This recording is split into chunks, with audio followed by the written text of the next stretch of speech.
And good evening from John Field Gymnasium here at Galesburg High School. This is Quincy High Blue Devil basketball from the girls' side, Western Big Six style. Hi, I'm Jeff Wellman. The snow is falling on the way. This game got pushed up. Hey, we had one fall back a week at Geneseo. Might as well try to get the equilibrium, as I mentioned with Coach, and get this thing back on track time-wise. But it's a matchup, the premier matchup of the conference, definitely tonight and maybe for the season. Two great games last year. We'll get to them in the pregame show. But it should be a blast here. And speaking of a blast of cold air coming down from the north side, not the North Pole, but just up in Rockford. Coach Pettit, we got a good one. Well, this is going to be the premier matchup in the Western Big Six, you know, for the girls, I believe. Galesburg coming in at 7-1. Quincy High girls coming in at 6-2. Quincy High girls 3-0 in the conference. Galesburg 2-1. So realistically, this is a battle for first place tonight. Oh, and it should be a good one. We've been waiting a little bit, not because of the snow, but the first game got over, and folks, we were warning you that it might be a 5 o'clock or 5:15. We're on the road wondering about that as well. One of the officials wasn't here. Actually, they're very familiar. Coach Pettit will talk about that later in the pregame show. And it is the Mecca pregame show. It should be great. Stick around. We're going to have Brad Dance's comments brought to you by the QHS Auto Group, Faith, Family, and Giving Back. And it's back to Quincy High Blue Devil basketball from the girls' side right here on MeccaSportsCo.com. QHS Auto Group is proud to sponsor Mecca Sports Broadcasting. If you're looking to score your next new ride, be sure to visit QHS Honda. And QHS Hyundai of Quincy. With over 300 new and used vehicles to choose from, you won't find a selection like this anywhere else. Plus, give your vehicle the game plan to success by servicing with our new state-of-the-art service center. Visit QHS Auto Group of Quincy on 36th Street and see how QHS makes it easy. And welcome back to the Mecca pregame show. And, of course, it's time for the coach's comments, powered by QHS Auto Group, Faith, Family, and Giving Back. And with me with a little Elton John in the background, he's the head coach of the Blue Devils, Brad Dance. And, Coach, a little snowy today, a little earlier game. Yes, it is. It's spent a lot of time on the phone today with our athletic director and the Galesburg coach, but we wanted to make sure we got the game in if at all possible. And I think, you know, by moving it up, I think we'll be good to go. Well, look, now we lose Geneseo's game and have to move it to a week. Now we're moving a game up. So I think the Western Big Six equilibrium is somewhere in place now. We should be okay. So, and a great matchup tonight. We moved this thing up to almost 5 o'clock probably, and it's a heck of a ball team. Western Big Six, this is probably, again, one of the premier matchups in the conference. Yeah, it's going to be a tough one. The girls know that this is a really big test for us. They have a lot of weapons offensively, and, you know, they're just a good overall team. I think we've got a lot of weapons too. You know, before last game, or before Rocky, after Rocky, I should say, I talked about Madeline Hamby's firing it from outside. We always talk about Jada's all-around game, but then last game, and we know Miley's got it. She lit them up the other night, and we got 6 players that, you know, can light it up from outside. Yeah, we have, you know, anybody can score, and that's what makes us tough to defend. And we're really good when we share the basketball, and you know, that we just keep preaching that. And, you know, as long as we don't get sped up and we don't give them a lot of crazy, easy layups, I think we'll be just fine. And, of course, we get tired of hearing the name Kilgore and Hershenroder. And, of course, the Hershenroders are triplets. Kilgore, of course, her sister was Tough Kiera, now playing at Missouri S&T. I think she was in Quincy with them last week, too. I missed that game. But so you hear those same names, and those are the ones you're expecting. Oh, yeah. And, you know, the triplets are really good players.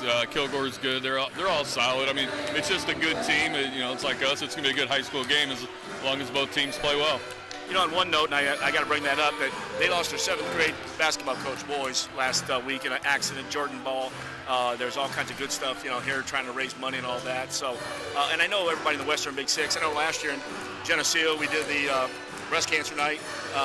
So I'm sure you guys are all aware of what's going on. Oh yeah, we've talked about it. The kids know that it's an unfortunate situation for Galesburg especially. So.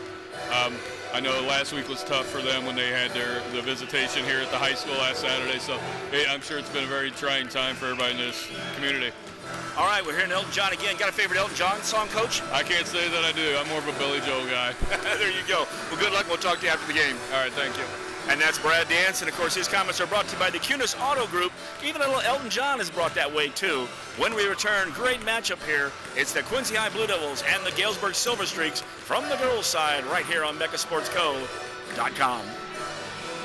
Better bed, less money at Sleep Tight in Quincy and Jacksonville. Shop Tempur-Pedic, Sealy, and Stearns & Foster with free delivery, setup, removal, and 0% financing for up to 5 years. Sleep tight. Sleep tight.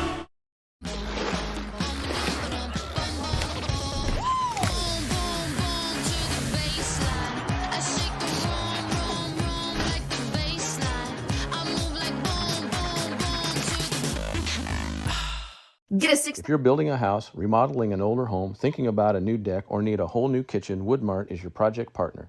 Since 1978, Woodmart has been the most trusted building materials and kitchen and bath design company in the Quincy area. At Woodmart, you'll find enthusiastic, experienced professionals helping you through every phase of your project.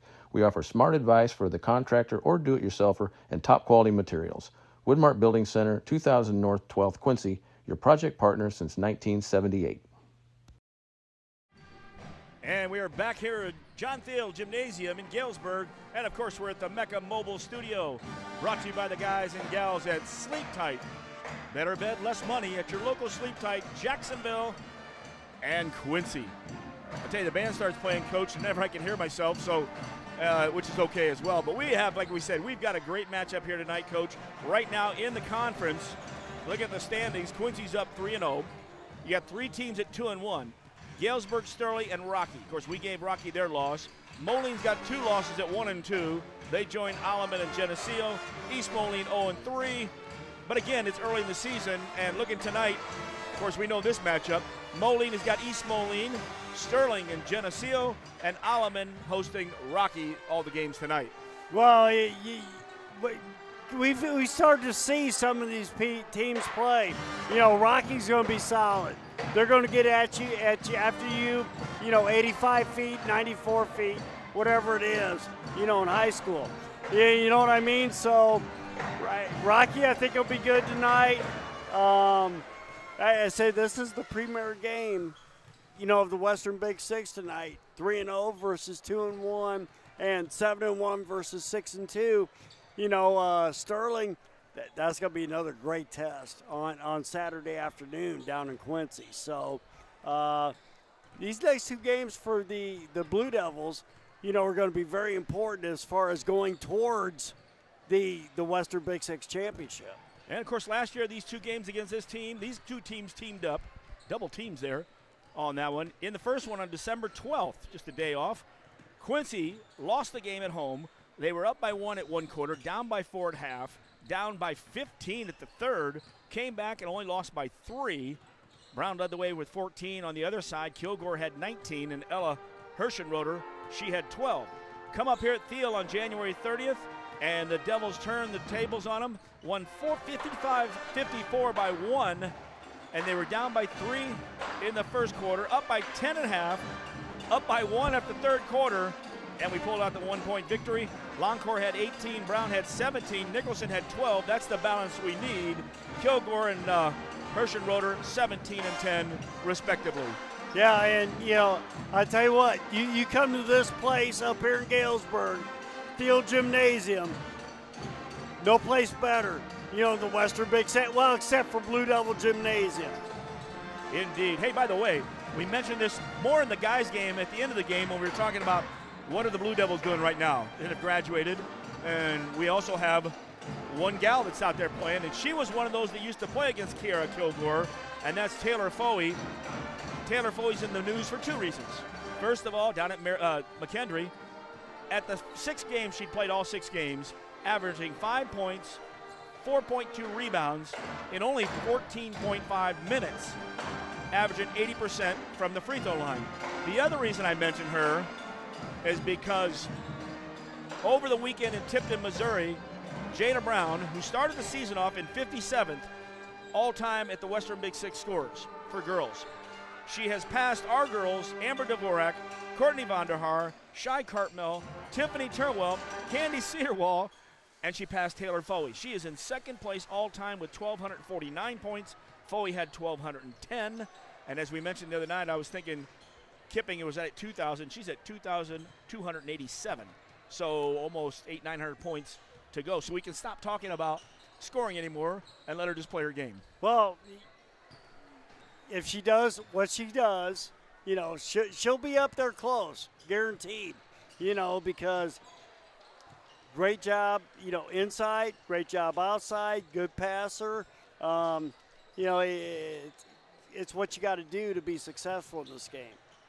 It's a road game tonight, and then we've got a home game for the boys tomorrow night against the Sterling Golden Warriors. Turn around on Saturday afternoon at 1:30, and the Golden Warriors will come down to take on the Blue Devil girls from the girls' side. That should be a great game, because Sterling's another one of those teams, you know, at 2-1, and they already beat Galesburg, you know, so that's going to be a good one. That's the one loss they have, 47-42 in that one, so.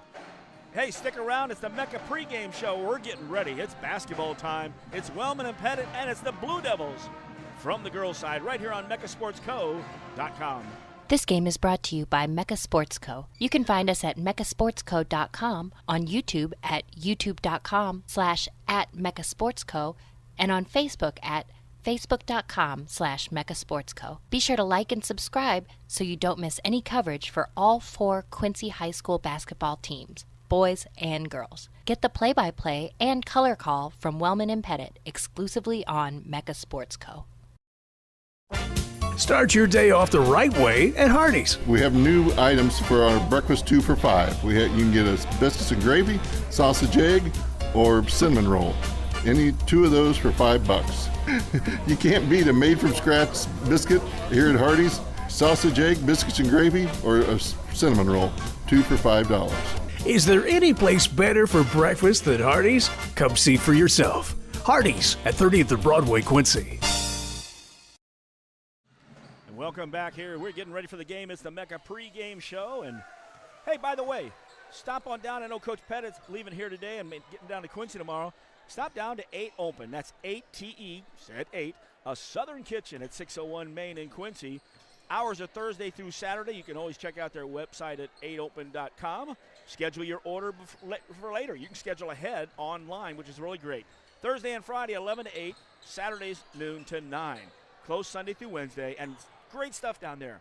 The OG sandwiches, you can go anything from the Coach Wassman to the Coach Douglas. Now, these are fried chicken sandwiches, all with a little bit of a twist in there. The Southern Bells out there, and maybe you just want your own. Hey, have a plain Jane chicken sandwich, build your own. Also, they have they have signature meals, which are great. The Mayor Schultz Horseshoe. How about that there? And we've also got a Mr. Foghorn. I'll say, boy. I don't know if I can do him. That's too good there, Foghorn Leghorn. They have features also out there. The Blue Plate Double Smash Burger, the Dom, and Bruce Wings. They've got it all, folks. You might want green extras. Doesn't really matter. A Little Chef Kids menu as well. And whew, I almost got it all in there. That's 8 Open, a Southern Kitchen. 601 Main in Quincy, and proud supporter of the Quincy High Blue Devils from the girls' side. And Coach, I tell you, they are good. We'll find out tomorrow. I don't know what I want because there's so many good things on the menu. Oh, yeah. One of everything. You know, that is. I don't know about that. We can't do that. Isn't that We're a show? getting a little older. I know, I don't eat that much. Isn't there a podcast for a big guy like a wrestler or something? It's about I eat everything, and he basically gets everything on the menu. There's a plug for you there. So, well, like we said, good matchup here tonight. 2 good games last year. Jada comes in averaging 23 a game. Chloe Nicholson's just under 14. Longhorn's right around 10. Hamby's at 7. Byquest at 5. And Elford's off the bench with 3. Pretty balanced and good stuff. Well, that's the top 6 now. You know, what we got to do is make sure we don't get into foul trouble, nobody gets hurt, anything of that nature, because if that does, you know, it's going to throw us off a little bit. Coach, hurt is a 4-letter word. I don't want you using it anymore. Well, I'm sorry. And we're getting ready for the national anthem. And, of course, here in Galesburg, they bring out the flag to the middle. They hook it up to the top. They've got a rope that comes down, and they'll pull it up right in front. And, of course, we'll have the national anthem. Band on the far side. Of course, Don O'Brien can tell you he used to sit way up in there as a kid, up in the corner up there next to the band, watching some of the good Galesburg teams of yesteryear. Would that have been Joey Range maybe up here? Or no? Oh, yeah, Rod Thompson, Joey Range, that was. And here we go, our national anthem.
And also there's some words there right before. We mentioned that Jordan Ball, the 7th grade basketball coach, was in an accident a week or so ago, and so we had a jar down there and throughout the week for spare change for people to donate.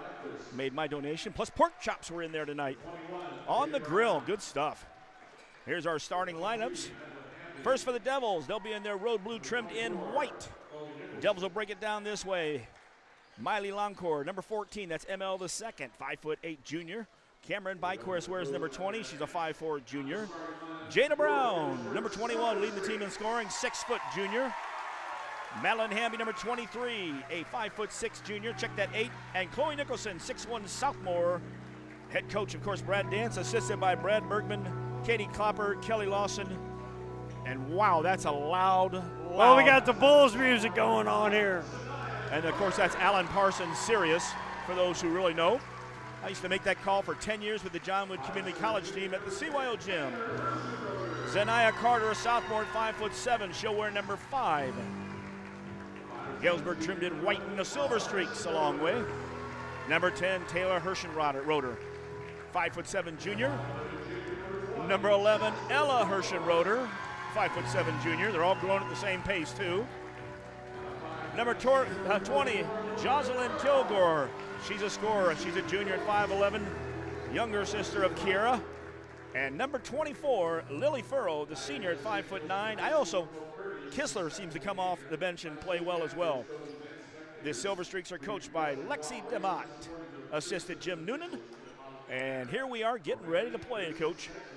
It's going to be one of those games to where you look at it and you go, okay, this is going to be good from start to finish. And, of course, we have a couple hours there to wait to see what it looks like when we get outside. Well, you know, the one thing I look at with the numbers is Galesburg, I think, is going to want to slow it down and play more of a close to their vest ball game. You know, I mean, they average 56 and give up 38. Blue Devils want to push it a little bit. You know, they're at 64 scoring and 51 giving up. So something's going to have to give tonight with the pace. Devils win the opening tip. In the half-court set right in front of us, they'll work left or right on your dial, computer, phone, or whatever you're using these days. On the left side, Kilgore matching up in that 2-3 zone from the Silver Streaks. Byquist back to the point. Good ball movement for the Devils, being patient. Left side, Nicholson. There's the cut to the basket, Brown. Brown looked for a weak side cut. It wasn't there, but weak side Longcore. Good patience there. Byquist spins. Almost double dribbles on the switching of the hands. Misses. Rebound over the head. Rebounded in there by Furrow. Good first set offensively for the Lady Blue Devils. You know, patience. You know, not trying to make the bad pass and be too cute, and getting a good look. Devils, of course, playing some man-to-man to start this one off. Nicholson picking up Ella Hershenroder. So worried about the road or that it's forgetting the front name of her name. Left side, just into 1 minute of this ball game here. No score. Carter brings a dribble. Byquist with a little bump. Ball goes up, no good. We'll have our first foul of the game. A little contact there by Byquist. And we'll go to the line. That's the Zaniah Carter. She'll shoot 2. And, Coach, you noticed something before the game. And I didn't notice the other day because we had the girls-boys game at Geneseo. Normally they would do the boys JV game or the girls and then the varsity. Instead they did the girls varsity, then the boys varsity, and there was the same officials. And we thought there was a lot of phantom calls maybe. Well, hey, let's not go there. It's a new day, Coach says. Here the Devils are in the half-court set. Longcore off the left side. Nicholson up high as well. In the high post is Jada Brown. Galesburg in a man. Man-to-man both ways. Last time they were in the 2-3 matchup. Still looking at that, Coach, like they're matching up a little bit, but I see now it's just help side. Too much one-on-one, too much dribbling. And Nicholson got double-teamed. Luckily, Byquist, the ball went off of one of the Silver Streaks. And again, once it's a 1-2, I mean, keep that ball moving like the first time, and let's see some cuts. I got 3 words, pick and roll. There you are. Longcore on the left side through the legs. Being guarded on that side by Taylor. Taylor H. We'll go with that so you know all the Hershenroders. Inside, good move. Just off the iron. Rebounded inside, 2 in a row for Furrow. Silver Streaks ready to head the other way. Jada's going to be challenged underneath the basket all night long. So she's going to have to get down there, get double teamed, and then kick it out. Yep, and then look for it right back in possibly. From the right corner, shot and good. Two-pointer. Tried to call it a three there for a quick second. And the Devils are down 3-0 early in this one. Got to see who they gave that points to here on the far side.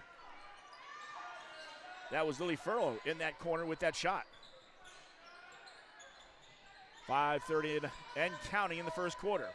Glad you're with us on this snowy night. Byquist starts to make a drive, but then traveled. And you know, Coach, I was talking about that shot from the right corner. The trail official way up here on the left was calling it a three before he realized that's not his call, and nobody else was giving a three there. Stay in your lane there, big guy. Substitutions, and this is what the Silver Streaks will do. They'll throw a bunch of kids at you. And, of course, coming in right now is Eleanor Johnson. I think the other Herschenroder also made a trip into the game.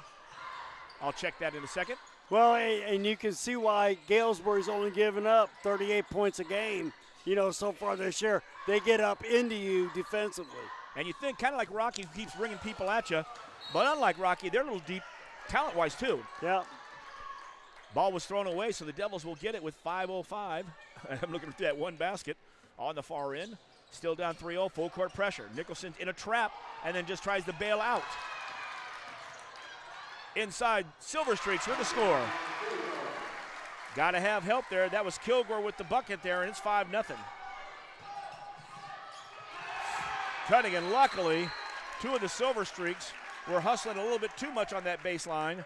Ball goes out of bounds. Slow down. Well, we had a bad turnover down there, and then we come down here and almost have another bad turnover. Yep. It's like you need to take care of the basketball and, get good looks every night. There you go. Nicholson drives the hole off the left side. Great job. Oh, that probably should have been out of bounds from Galesburg, but I think she did get back in bounds. Well, and that's where you want to see Chloe going to the basket. You know what I mean? I think it looks much better than standing out there firing threes. Go to the hoop. It looked like a good shot, too. Good shot, and she could have got a foul on it, too. In the half-court set on defense, man-to-man coming from the Devils. Pass inside off a cut, and Jada got screened out. Kilgore went in. She's got 4. It's 7-0 already. Slow down, ladies. Yes, this is why. Don't be sloppy with the ball. That's what the press is trying to do, is get you out of timing. Jada Brown from 15. Good. Jada opens it up for the Blue Devils, and Coach wants to talk about it. We're going to keep it here, though, as 7-2. We first get our first basket there at the 3:57 mark, so halfway through the first quarter. So some of the keys I have for the game before we started, limit the bad turnovers. We've got 3 or 4 of them so far, in the first. Gosh, I can't see it. 3:57, first half of the first quarter. We got 3 or 4 of them that not good turnovers. Limit the second chance points. I think they've got a couple offensive rebounds also. Against good teams. You can't do that sort of stuff. And the pressure, now I talked to Coach, I thought the passing was better the last couple of games. Well, I watched Conway on TV, and when we were coming down, we'd have a 2-guard front, but we'd wait and we'd get equal with the top girl, and then we'd float passes over instead of getting a good zip beforehand. Well, you got to attack the seams. Hey, you attack the seams, have 2 people come guard you, 1 pass, extra pass, you're going to have a wide open look. In the set, Devils are on defense, down 7-2. Back to the top of the key. That is Chloe May. Where's number 3? Passes right, cuts. Here's a cut. And there's that cut we saw from Kilgore a couple times. 5 on the perimeter. 4 on the perimeter now in the high post they use. Picking that ball up. Good job by Byquist on defense. Well, the difference of them cutting and us cutting is they set screens and get open. And a double dribble. And as high as he puts that double dribble, that was pretty good. Official called that. I did not see that in the far corner. But here comes that full court pressure from the Silver Streaks. Get out. Man-to-man, full court. Get out. Don't let them. And there, luckily, we get that break. Grace Herschenroder had her. You got help over there from Carter. And really, like we talk about, when you trap, you don't have to get your body in on them. No. Hands up. But, once in a while, man-to-man, get out. get it to your ball handler, everybody else get out, then you can't trap. Now, if they trap, then you throw the extra pass and you're good. Jada Brown for three, no good. Ooh. Nicholson flashes over, tries to get it, but knocks it away from Carter, but it will be Silver Streaks basketball. I mean, I look at Quincy High, when the shot goes up, we got 3 people going back. That's Galesburg game, giving up, 38 points a game. They want to play a half-court game. You should be attacking the glass, get some offensive rebounds. And we only give up 50, which is good. Yeah. But that 38 is excellent. Yeah. Well, and they only give 56. You know what I mean? So, yeah, let's, make sure that we push the ball. And, Longcore did a great job of getting through the screen, got beat by a step, and Kilgore makes the basket. This is a very important part of this game. We're down 9-2. You know what I mean? We can't play too fast now. Let's run our stuff. Let's defend, and get back and, knock down this lead a little bit. We don't need to get too fast and sped up. What was that, Code? A warning or something over there to sit down? Or I have no idea. He pointed towards the bench like we were going to get a foul. Here we go back to action. Man-to-man coming from the Silver Streaks. Chloe Nicholson on the right side. Back to Elfritz at the top. Left side exchange to Longcore. Flashing is Brown. Brown's pull-up, no good. Ball's tipped around. Elfritz keeps it alive. Oh. Byquist was there too. Blue ball. All right. That's excellent. Right down here in front of us on the baseline. But once again, we only had 2 people in there banging for the rebound. Our guards. Yeah, our 2 small guards in there banging for the rebound. Need to get some other people in there and start fighting. Oh. Ball was passed into Elfritz. Oh, and it was a good cut by Brown, but a better cut with the basketball. And that was Byquist with the basket all the way to the hole. Good look by Jada. She lost control of the ball, started going out of bounds, made the pass in for the easy layup. I don't know about easy layup, but a good layup. Reverse is that way. Nicholson, good job of stepping away on that one. Push it, go.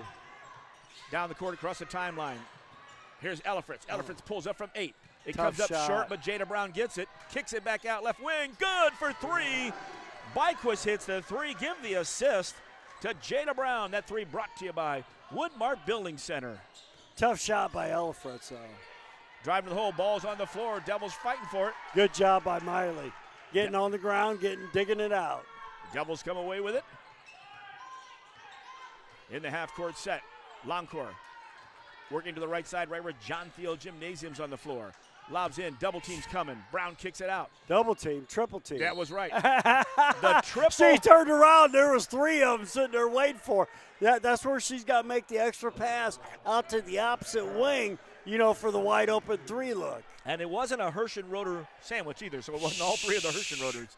That would give you nightmares if you turned around and there's another one. I was going to say, you said double team. There were 3 of them coming at her. And she got you used to that. You know what I mean? Get some kids slicing to the basket, for that little pass for a layup. It's one of those things to where you got to adjust to what the defense is doing. Elfritz at the line. Missed the first one. She'll have one more. Whoever fouled, they must have taken out right away because there's not a foul up on the board for that. I'll catch that later on. My question is, why don't we have anybody in there rebounding, if Elfritz missing 2 free throws? And they don't break out and take off on you. They will if they steal the ball, but they're not going to try to beat you down well, the floor. But still, you get that offensive rebound, get a tip out, yep. Get an extra possession, on the offensive end. Backdoor cut, but a great play by Chloe Nicholson. She came around the screen, blocked it from behind, and the ball went off the Silver Streak and out of bounds. Off of Carter's head. 57.3 left in the first quarter. Devils, after being down 7-0, have cut this to a 2-point game, 9-7. In the backcourt, full court pressure being applied, and it's man-to-man. Oh, yeah. Well, that's what you mean. You got to get everybody else out and go one-on-one. They're looking to jump. They're looking to jump from the wings. wings. Yeah, but we got 3 people in the backcourt when we bring it up. Tried to lob inside. It wasn't there yet. Tipping the ball was Ooh, she wasn't Kilgore. Out of bounds. That was a bad call. Yeah, we're right on the line, by the way, and Coach saw that. You might not have saw that because to get the shot, we have to get rid of that baseline for just a little bit. Substitution, Elfritz out. Back to the starting lineup in there. Byquist, Hamby, Nicholson, Brown, and Longcore. Inside, out to Brown. Longcore comes around, looking for that open shot. Not going to get it there with the Hirschenroder on you. 3 seconds. Cameron Byquist, our guard, was hanging out down there because it wasn't Jada. She was in and out. I didn't think we had the ball in for 3 seconds. Well, I was going to say that, Coach. Last shot could be on the Silver Streaks inside 25 seconds in the first quarter. 9-7 Silver Streaks, Wellman and Pettit. That coming around the screen, this time dribbled around the screen. But Jada Brown blocks the shot. Kilgore did not get up there. Here's Nicholson, crossover, little finger roll. We go. There you go. Up and under for Chloe Nicholson with a score.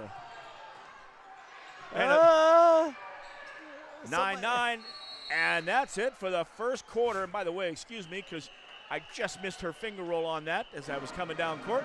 But we played one here in Galesburg. The score, Quincy 9, Galesburg 9, and it's Blue Devil basketball right here on MeccaSportsCo.com. If you're building a house, remodeling an older home, thinking about a new deck, or need a whole new kitchen, Woodmart is your project partner. Since 1978, Woodmart has been the most trusted building materials and kitchen and bath design company in the Quincy area. At Woodmart, you'll find enthusiastic, experienced professionals helping you through every phase of your project. We offer smart advice for the contractor or do-it-yourselfer and top-quality materials. Woodmart Building Center, 2000 North 12th, Quincy, your project partner since 1978.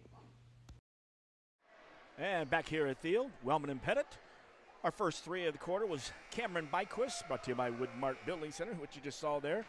First quarter, I'll tell you, Coach, didn't protect the ball, didn't help on the pressure, didn't have anybody rebounding, got down 7-0, but pretty good comeback to be 9-9. Well, yeah, I mean, they started getting the rebound. They started taking care of the basketball. And when you do that, you need to take each possession, offensively and defensively, up and down the floor, seriously.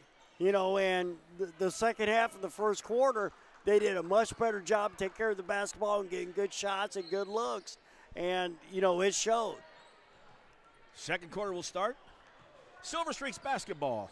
You got Taylor and Ella Hirschenroder both out there. Also Furrow. Kilgore's going to be in there. Furrow goes to the basket after getting another screen, and Furrow gets an easy basket, and that breaks the 7-point run of the Blue Devils. Galesburg's in a 1-2-2 full court now. Not the man-to-man. They're trapping. Jada's trying to go set a screen. She's getting balls papped in her head. Byquist, right side for three. Cameron Byquist. So we talked about him. We talked about Longcore. Byquist says, hey, talk about me. Brought to you by Woodmart Building Center. Stop by and see Kevin today for kitchen, bath, or all the great things that they can do. Well, she's got 8 of their 12 points, and, that was a good-looking three in rhythm. Devils double team down low. Don't reach. It's Brown and Nicholson. Keep your hands up. That was a 3-second. Yeah. One foot was in the lane. We are playing at Galesburg. Cut to the basket. Another nice cut. And I got to tell you, Furrow and Kilgore cut to the basket well. Up here they go with the trap again. Well, they call a foul? Oh, okay. I thought that was a pretty good trap by Galesburg, but we'll take the foul call. 13-12. Full court pressure again being applied. They've changed it from man. They've done their zone as well. Key is you practice. There's only so many things you can practice against. Man zone, half full court, and different looks. Hamby, right side three, no good. Weak side, it was Byquist trying to get the rebound, but Devils sent everybody home. Transition, underneath the basket. Blocking the shot partially was Longcore. Nice job. She had her hands straight up on Jocelyn. Oh, but then you got to go get the ball. After she blocked it, you got to go get the ball. Second quarter now, so fouls now, 2 on Silver Streaks. None against the Devils. Got to keep checking that over again. 5 fouls in a quarter, goes double bonus. Here comes the full court pressure. Brown. Well, somebody's got to get in the middle. There you go. All right. And Chloe's with it to the left side. Madeline Hamby's going to fire a three. Good from the left side. Hamby for three. Brought to you by Woodmart Building Center. So that's one thing I would like Chloe to take it when she's got the ball in the middle. Take it until they stop you. That was a good pass out for the open three, but. Back on defense, 6:12 left and counting in the first quarter, or first half. Quincy leads 15-13. Top of the key is Kilgore. Now, Jocelyn Kilgore's a little taller. There's a cut to the basket. Carter cut to the basket. Great hands by Byquist, even though she got beat. Slapped the ball, went off of the shin, and it's Blue Devil ball. You got to get in front of her and not let her cut in the middle of the lane. Got to beat them to the spot, and then you got to start watching for some backdoor cuts. But I was going to say, Jocelyn Kilgore's taller and seems to make some cuts. I remember Kiera, she was strong. She could go inside or out. Oh, yeah. I mean, she had some muscles. It was, well, everybody does, but she was cut. Let's see how the Blue Devils break this 1-2-2 press. In the backcourt. Lobbing. Oh, I hate lobbing it over people. Here we are in the half-court set. Shot taken and good. Nicholson on the shot. Get the ball in the middle, pull up for that 12-footer. Oh. And a right side shot from the other side and a three-pointer. That was by Grace. Inside, kicking it back out. We lose the ball. It goes the other way. Devils get the ball back on the end. Or, excuse me, Devils get the rebound. Okay, slow it down. Let's get a good shot, run a good set here. In the half-court set, Quincy's up 18-16. From the corner. That's right, we hit that three out there. Sorry about that. Hamby up to the top of the key. Here's Nicholson. Pulls up for three. Off the front of the iron. Brown works hard, gets it, and the putback. Jada Brown, she worked hard on that one, Coach, because it was starting to go behind her when she grabbed it. Rebounding is effort, and that was a very good effort by Jada. Devils back on defense. Man-to-man from the Devils. Good job by Byquist with a steal. Cameron brings it down. Hold on, bring it back out. And she's trying to DeLoncourt. Ball hit the floor. We hustled on the scrum. Grace Hirschenroder along with Loncourt. It will be Devils basketball in the alternate possession arrow. And here comes the wave. Patience. You know, 1-on-3, pull it back out. Johnson and Ella H. Make them guard. They take a seat. We'll check their lineup. It's coming back in. Here is Jocelyn Kilgore, I'm sure. Nicholson comes to the left, pulls up, 16-footer. Nothing but net. Good shot. Nice pull up there, coming behind the screen. Once again, we got a screen and an open look. That's what we've been calling for. Blue Devils in a 1-2-2 now. In the half-court set, ball kicked out of bounds. It'll be Silver Streaks under their basket with 4:19 left in the first half. Devils up 21-16. Devils stay man-to-man on the inbounds. There's a cut. Wow, they missed her. Lily Furl was wide open on the opposite block, and they missed her. Silver Streaks come back out, and I think it must have been whoever was guarding the out-of-bounds just shadowed just enough. Blue Devils back in man, so they're alternating their defenses. On the far side is Chloe May. Help. Lobs inside. And Madeline Camby just got behind, and she was not, and had Lily Furrow inside. Just went over her. Well, that's the one thing I'd like to see him start doing is fronting the post down there, make him throw the lobs, you know, getting it out of bounds. I mean, that's a much better, and if you throw the lobs from the side, you've got the opposite side coming to help. Plus, with the lob, you've got the rim and the backboard behind you kind of to help out as well. Oh, yeah, good. Here's Byquist with a steal. Cameron heading the other way. Cameron goes all the way in and scores. Good tap out by Chloe. She did one of her backdoor ones and got it clean that time. Byquist already with 10 points in this game. Devils now on a nice 6-point run and lead 23-16. In the set. We back to that 1-2-2, Coach. Shot from the right side. Oh, and good from the corner. Three-pointer in the corner. I'm trying to figure which Hirschenroder it was. Grace or Brooklyn. And a foul, or a timeout by Coach Dance. Whoa. Very nice job there making that timeout before. I'm going to stay right here. We're also going to try to figure out which Hirschenroder made that shot from the corner. We're on the left side of the board. They're on the left side of the board, right, Coach? Yes. Awesome. Good timeout as we were getting in trouble there, Coach. Well, you know, you got to be able to attack that 1-2-2 full court a little bit better.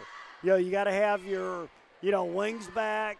Well, the way I used to break it is, you know, your 3-row is back here by the volleyball line. When it's on your side, you come up and get it.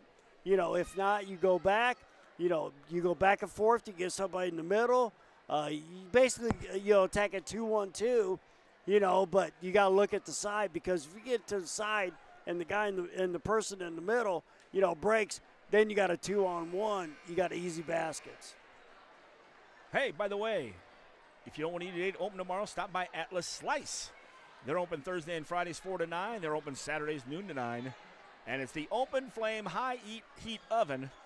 And we've got some chef-driven craft pizza and wings.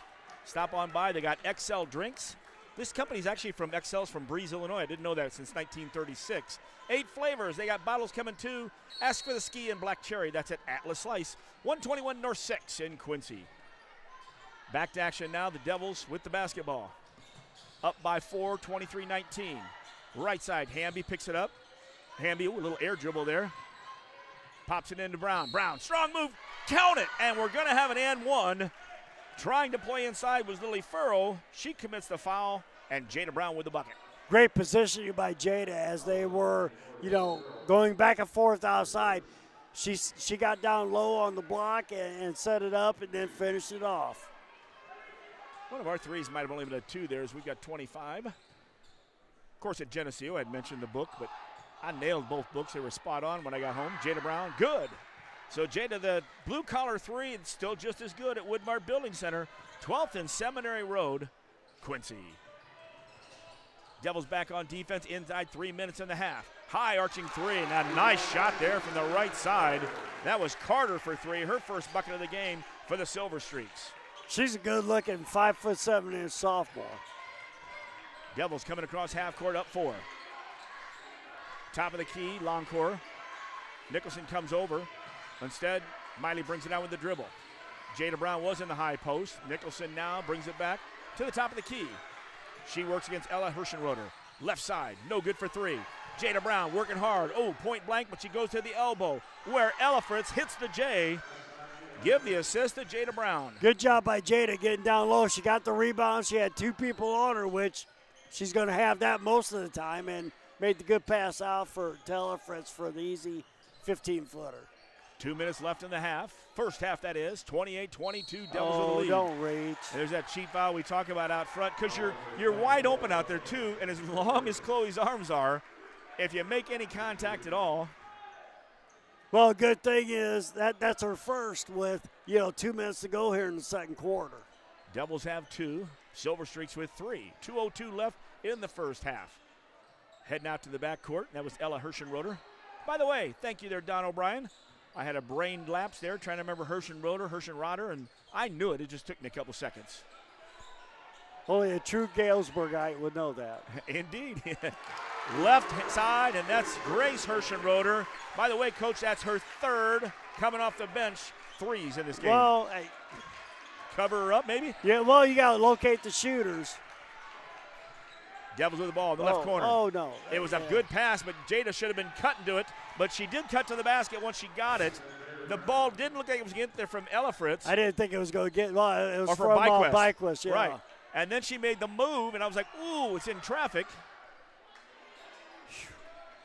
Left side 3. No Rebound. good. Jada Brown with a rebound. Oh. Losing it. Inside. Turnaround. Kilgore. She misses. Brown fights for the rebound and gets it. Hold on to it. Relax. Patience. Oh. In transition. Devils down the right side and lost the handle. No, yes, indeed. Lost the handle on the ball. That goes back to those limit bad turnovers right there. 30-26. Less than a minute to go here in the second quarter.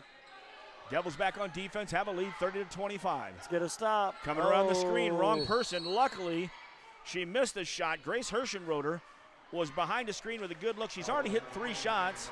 Weak side, we had a foul. Coach Dance doesn't like the call.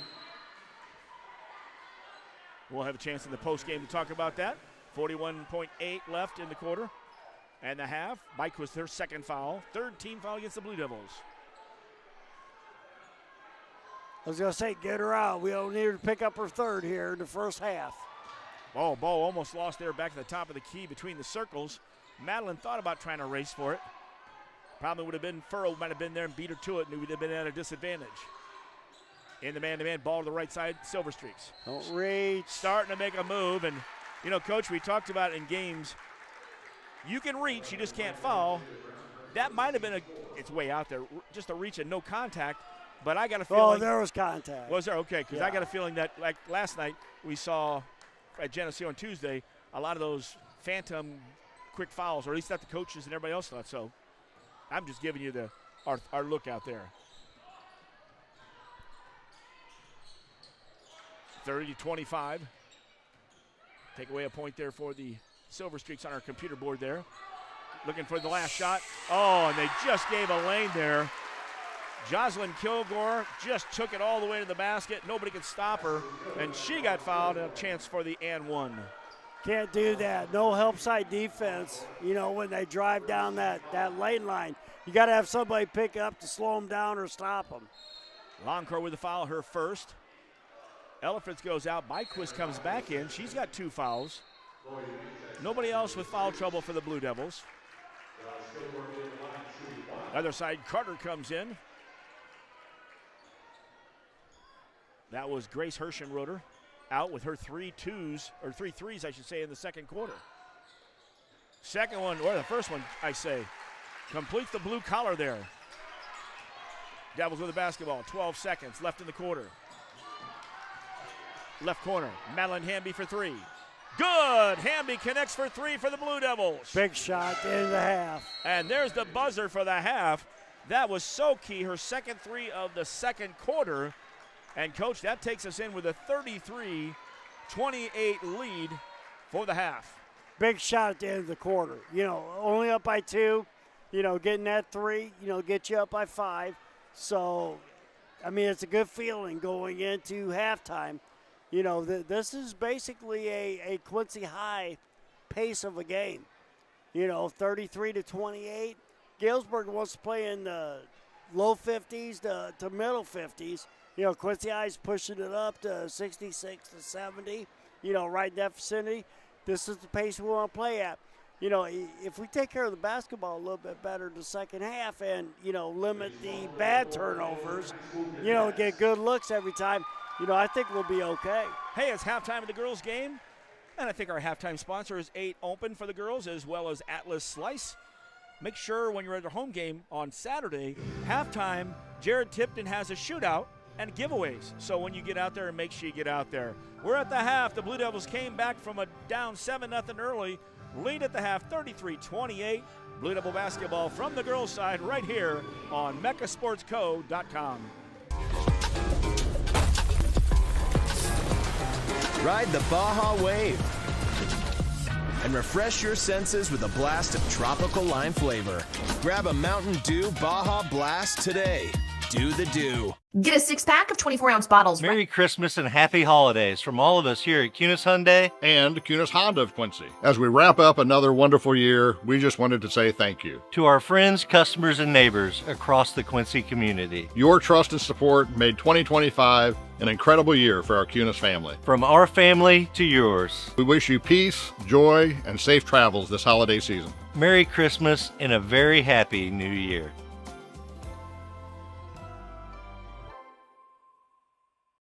At Sleep Tight in Quincy and Jacksonville, we believe everyone deserves a better night's sleep.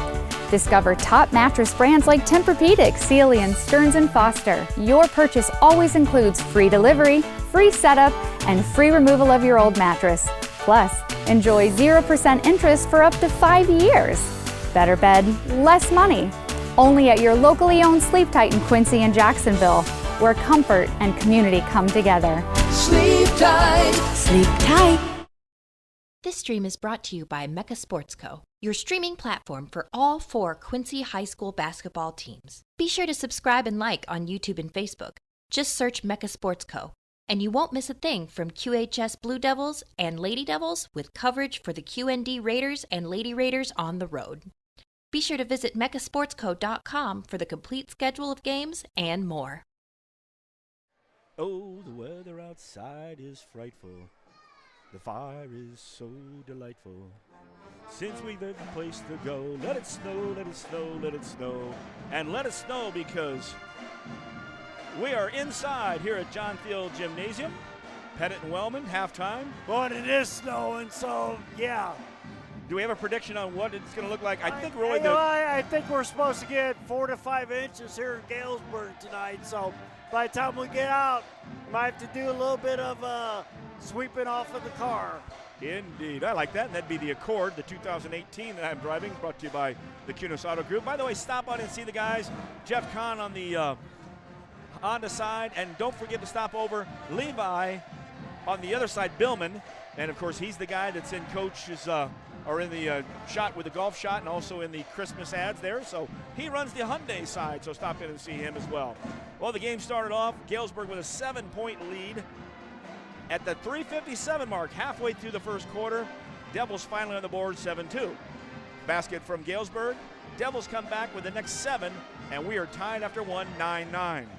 Back and forth in the second quarter, but the Devils did stretch out a 24-16 lead before it really went back and forth. We had a blue-collar three in Jada Brown. On the other side, another one from Jocelyn Kilgore. And when we look up, the Devils hit that last three-pointer and now lead by 5. Well, the one thing I see is you have a lot of balance, on the Quincy side. You have Byquist with 10, you have Jada with 9, you have Chloe with 7, and you have Hamby with 6, right? Yep. You know what I mean? And I hate to say it, Lockor has a scratch, but she's one of those gals that when she gets hot and she gets open and gets the open looks, she can put up a lot of points fast. So, what you've seen, good balance, good sharing the basketball on the offensive side. The bad part about that, some turnovers to where you probably had 4 or 5 empty possessions, in the first half coming down, which if you'd had good shots at those, shoot, you might be up by 10 now. You know what I mean? Against a very, very good Galesburg team. So just keep doing what you're doing defensively. And then when it comes time for, like the other night, to fire 6 threes, load them up. Well, and she's just like the game that she wasn't shooting much, and at the end of the game hit a key 3. Oh yeah. So oh yeah. Well, she's a weapon out there that they have to look at and make sure they stay with her, because when you throw the ball to Jada underneath the basket, like you saw earlier, you're gonna have 2-3 people, getting up on her, so there's gonna be some open looks, if the people spot up in the right spots. That she can see you and get you the ball. Hey, it's pork chop night here by the FFA, Oh. and I had one. It was darn good, and we got a inflatable pig. Somebody's inside it running around. Tomorrow night at Blue Devil Gym, the tennis team has it, and they are having chili dogs. Thank you, Frank Cash, for mentioning that. Mike Terry, if this guy can dress up as a pig, I want you dressed up as a chili dog tomorrow night in that cafeteria. Stop by and support the tennis teams there before the ball game. Well, I'm thinking more of an Oscar Mayer wiener thing with the chili on top of it. That might be good. That'll work too there too. And he will step in. He did step in for Mike McCullough in the Hall of Fame ceremony there. So and hell, he does a great job with the tennis program. Hey, it's halftime. The Blue Devils lead 33-28. We're back, more of the Blue Devils. Wellman, Pettit, right here at John Field Gymnasium, MeccaSportsCo.com. Dreaming of a new kitchen or bath that's as functional as it is beautiful? At Woodmart Building Center, we bring your vision to life. Choose from a wide variety of cabinetry finishes and styles to fit any space and budget. Our expert designers work with you every step of the way to create a space that's uniquely yours. From timeless classics to modern masterpieces, your dream kitchen or bath starts here. Visit Woodmart Building Center today. Find us at woodmartbuildingcenter.com or stop by our showroom at North 12th and Seminary Road, Quincy. Good things are happening at Hardee's, right, Brian? Here at Hardee's, we have a new $6.99 original bag. And you get 2 sandwiches, a fry, and a drink. You have your choice for the sandwiches between a regular hot ham and cheese, regular roast beef, double cheeseburger, or one of our chicken tender wraps. So you can pick any 2 of those, get a hot fry and a cold drink for only $6.99 here at Hardee's on 30th and Broadway. That's Hardee's at 30th and Broadway, Quincy. This season on Fansville by Dr. Pepper. Yes, college football is back. Our lives finally have meaning again. After a really long offseason. Look, our QB's on the draft slide. Whoa! Oh, he's going. To where? Not where he expected. Everything will be questioned. What is this place? Don't they know it's Saturday? Everything. College football is changing. The Dr. Pepper flavors, too. It's all connected. Fansville Season 8. I don't think I've ever seen someone slide so far. College football, it's a Pepper thing. Back in Galesburg, the bands are rocking, and this band, much like Geneseo, they play Hey Baby at halftime, which is okay because Quincy's got the market on the third to fourth quarter there as we get ready. And of course, some people have asked too. I know Coach Bernard asked that the other night. On his phone, he has a hard time seeing the other end of the court because it's so far away. I popped it up on the computer and he goes, oh, okay, that's pretty good on there. Pop it up on the TV, you can see all the way down there. Now, we would zoom, but we don't have a full-time cameraman.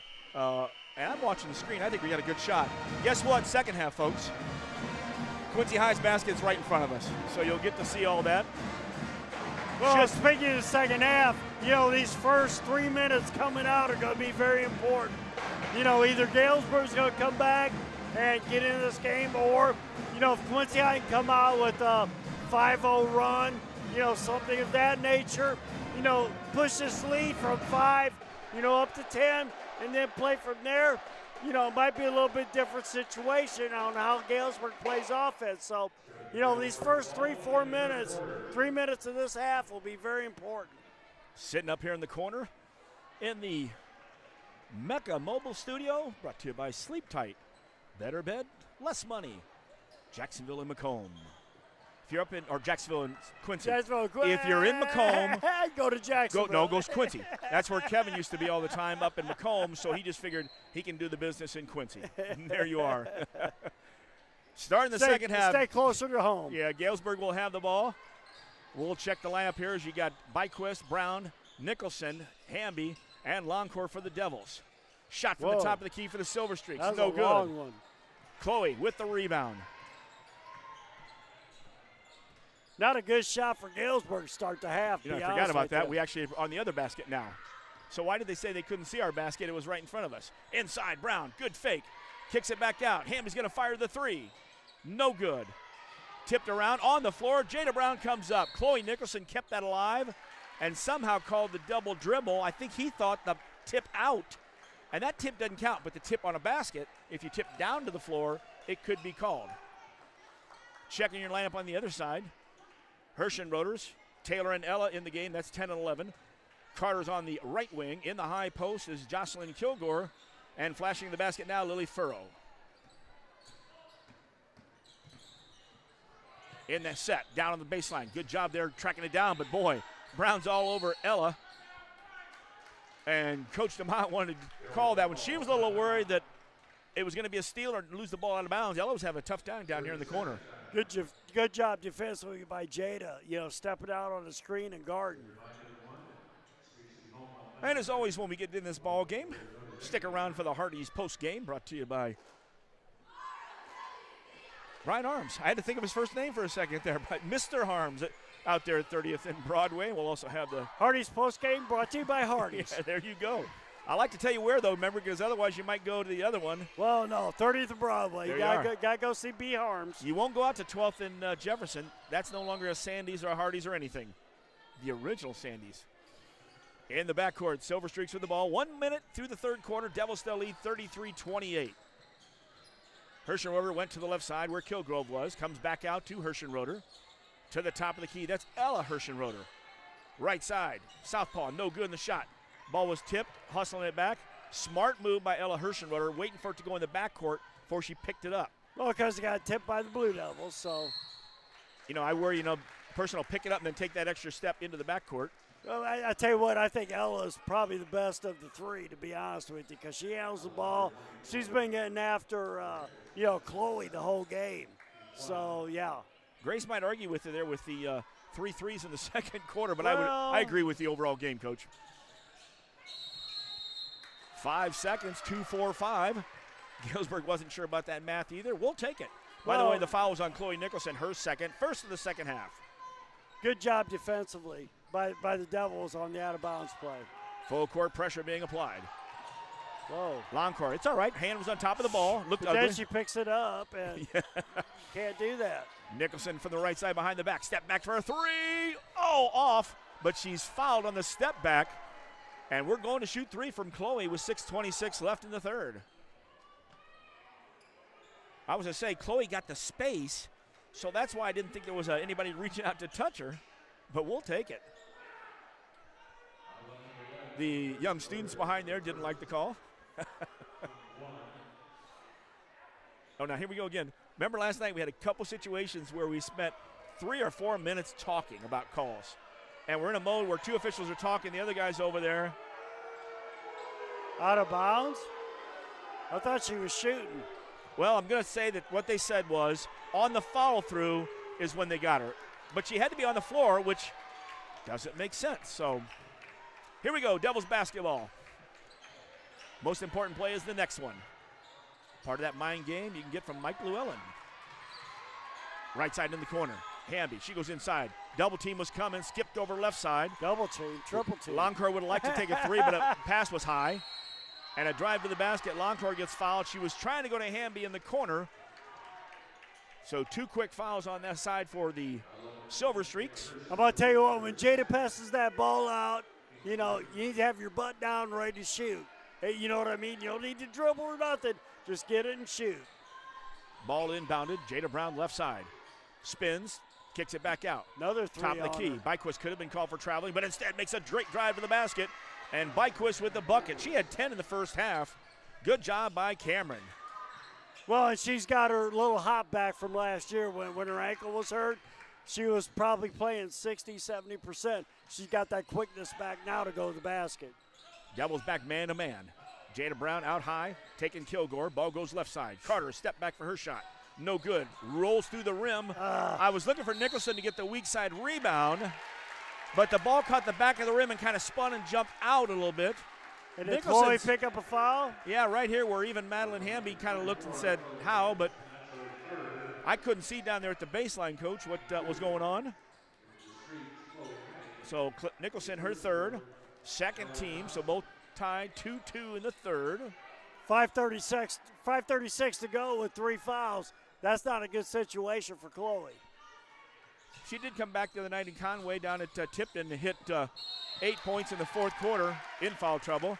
Byquist was just there late. There was nothing you could do there, and Cameron got there late. And quite honestly, that foul might have been all right because there might have been a lane to the basket. That's her third. And here comes Mia Elfritz in for Nicholson. Byquist will stay in, play the top at the elbow with Jada Brown. They're playing man-to-man, though. Longcore picks up the inbounds. Trying to go inside to Kilgore, working against Longcore. Resetting the offense with keep fronting her. 5.5 left in the third. No play on the side. Front her. Right side. You knew that she wasn't going to shoot the ball. Her knees aren't even set. Their lock need when she gets it. But then Kilgore cuts to the basket. Gets the ball, kicks it back out. Air ball, and Elfritz with the rebound. Check that, Byquist. Luckily, the Silver Streaks touched that. Cameron, you're the guard. Take off the court. Get it in the middle, drive down. Miss Hamby runs to the corner, be ready to shoot. Jada Brown across the timeline, working against Kilgore. Not a bad matchup because Kilgore's taller, and I think Jada's got some good ball moves for a post player. Yep. Longcore on the left side. Again, dribbling, going to get a 5 count. Oh. Brown cut through 3 people, and if they wouldn't have fouled her, she might have charged because down there, taking what we call a Jeremiah in the boys' game, was one of the Hershenroders. And now getting called for her first foul was Ella. Taylor's got 2. Grace with 1. Adam Mullup, that's 4. Jada Brown to the line to shoot 2. Brown was 1 for 1 in the second quarter, finishing that blue-collar 3. And once again, every time Jada touches the ball in the paint, she's got 3 Lady Silver Streaks around her, trying to stop her from scoring. I mean, it's just like a magnet. They just all attract. And that's the way it's going to be the rest of the year with her averaging 20 plus a game, 6, 7 boards. they're going to look at her and say, well, if we stop her, we're going to win the ball game. Yeah, I'd say she's honey if the other team was the bees, and I mean that's how they go after her. Oh yeah. Inside 5 minutes in the third quarter, Devils up by 9. Ball to the left corner, back out to Carter. Check that, Carter. The other one is Chloe May, number 3. Both about the same height. To the top of the key, Kilgore looked. Well, no, that wasn't Kilgore. I wonder. Johnson was the look because she actually looked like she might shoot it. Pull up from the elbow. Air ball.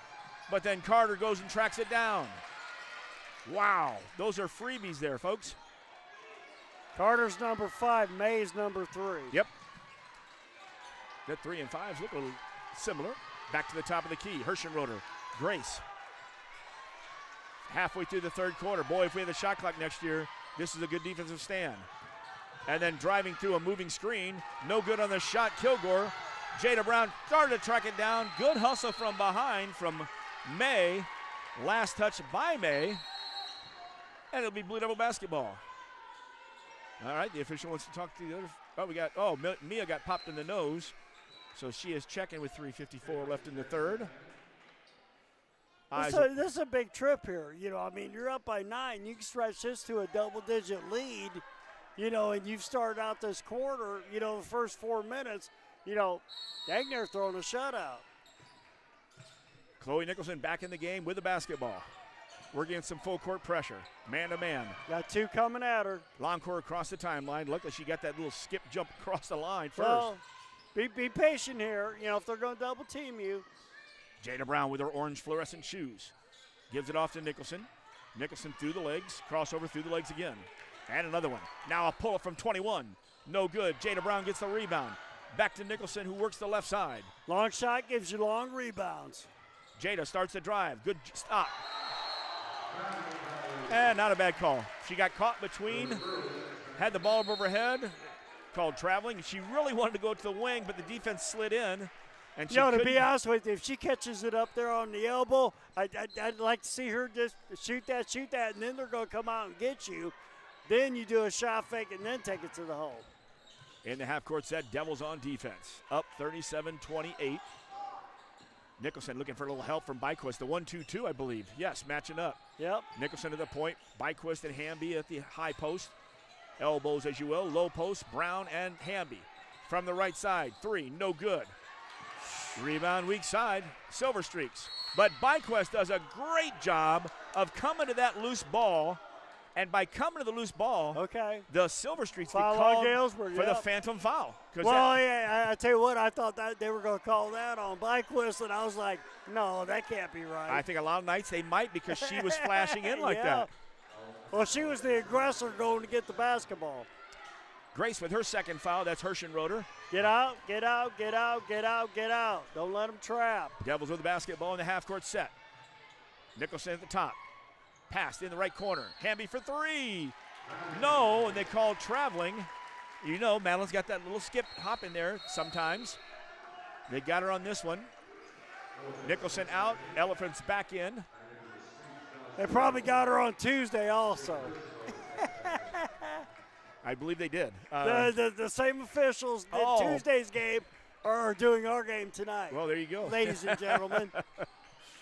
And they also did the boys' game the other night. Devils back in the 1-2-2 with Elephants at the point. Byquist, Hamby up high. Elephant's doing a good job guarding the elbow. Yep, she with comes the big in. Girl. She has to get the point and then flat down into the, which is kind of a 2-3 when the ball goes to a wing. Good defense from the Devils. Get back down. On the short corner, though. Oh. And a reach there. All Miley has to do is just stay between Lily Furrow and the basket, and she sticks her hands in. Now, we know from 2 nights they call those fouls, so stop doing it. That's my opinion, Coach.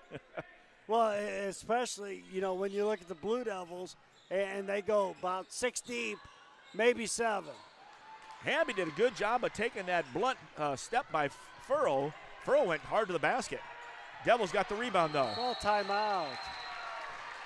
My goodness. We had a timeout. You got to do a press breaker a little bit better than that. We got the timeout before the turnover, and we'll take it with 2:02 left in third. Devils by 9. You're right here with Blue Devil basketball from the girls' side. on mechasportsco.com. Cunis Auto Group is proud to sponsor Mecca Sports Broadcasting. If you're looking to score your next new ride, be sure to visit Cunis Honda. And Cunis Hyundai of Quincy. With over 300 new and used vehicles to choose from, you won't find a selection like this anywhere else. Plus, give your vehicle the game plan to success by servicing with our new state-of-the-art service center. Visit Cunis Auto Group of Quincy on 36th Street and see how Cunis makes it easy. Back after the timeout. That was a tough one because we bring the ball across half court and then we pick it up, Coach. How many points have we given them third quarter? 2? At halftime. 3. Yes, 28.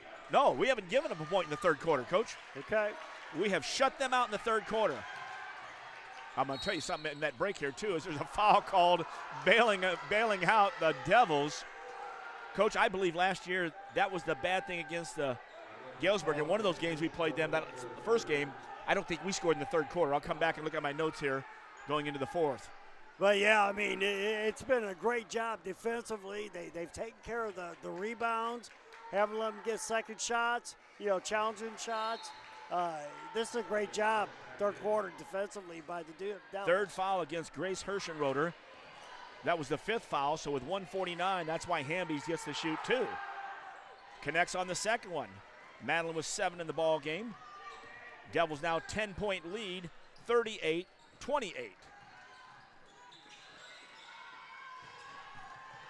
Inside, back out to the right side, Grace Hershenroder. Ball goes to the left side. They try to go triple team. Good job, but ball comes back out. 3, no good. Brown kept it alive. Problem was it Silver Streak ball. Goes in, kicks back out. Hershenroder on the right side. 1:20 left in the quarter. Good job of on-ball defense by the Blue Devils. Skip from the short corner on the left side.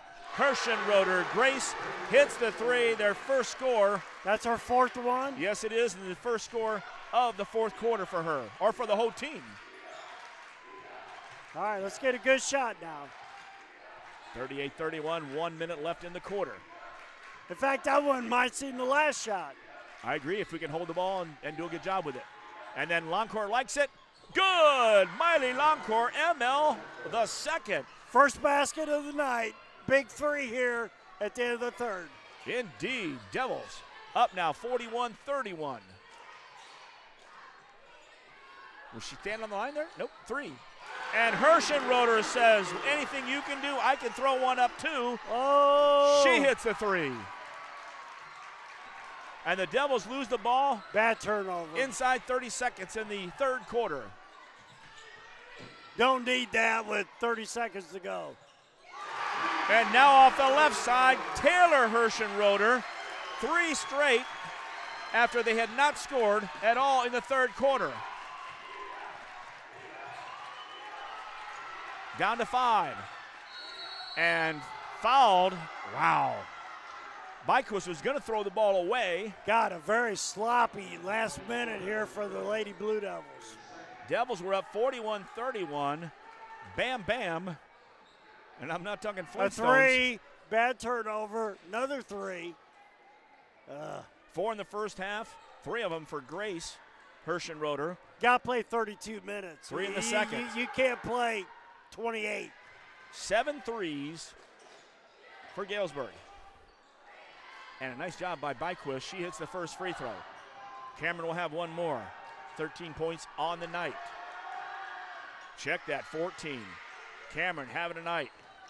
43-37, last shot, and that is it. Buzzer goes. Time for Quincy fans to sing "Hey Baby" as we take it into the fourth quarter. The Quincy High Blue Devils 43, the Galesburg Silver Streaks 37. Back with the fourth quarter right here on mechasportsco.com. If you're building a house, remodeling an older home, thinking about a new deck, or need a whole new kitchen, Woodmart is your project partner. Since 1978, Woodmart has been the most trusted building materials and kitchen and bath design company in the Quincy area. At Woodmart, you'll find enthusiastic, experienced professionals helping you through every phase of your project. We offer smart advice for the contractor or do-it-yourselfer and top-quality materials. Woodmart Building Center, 2000 North 12th, Quincy, your project partner since 1978. Back here in Galesburg, Wellman and Pettit. After one quarter, Devils being down 7-0 to start the game off. It was tied 9-9. Devils built up a 33-28 lead at half. Devils did not allow Galesburg to score in that third quarter until halfway, almost 3/4 of the way. And when they did, it's Grace, and Taylor Hirschenroder, 3 state threes, got it in close at the 41-37, but the Devils with Byquist 2 free throws makes it a 6-point game, 43-37. Well, each possession here in the fourth quarter is going to count, both offensively and defensively. You can't have the sloppy turnovers. You got to make sure that you find the Hirschenroder girls and, make sure you don't leave them. Fourth quarter, Devils with the basketball. Nicholson throws it over, 23-footer from the right side. Longcore no good. Inside, Jada Brown was fighting it. Ball bounces off a couple hands and heads, and here on the other end, fast break, no good. Nice shot, but a rebound on the floor. Shot was taken by Ella Hirschenroder. No good, but the Silver Streaks got the rebound. Well, Kilgore ran the floor, beat our bigs down the floor and got the offensive rebound, put it back up. For Miley Hurst, third. Well, and I only had her for one. I thought she was shooting too, but I guess not. Ball out of bounds. It was on the floor after the rebound, so halfway through the first minute of the fourth quarter, Devils still have a 6-point lead on defense. Good job by Hamby. Hamby sagged off, and the bounce pass, she got a hand so that Longcore and her could both get on the floor. Also down there was Carter for the Silver Streaks. Well, and I like the idea of Longcore fighting around. We had a jump ball, and the other official came in and called a foul.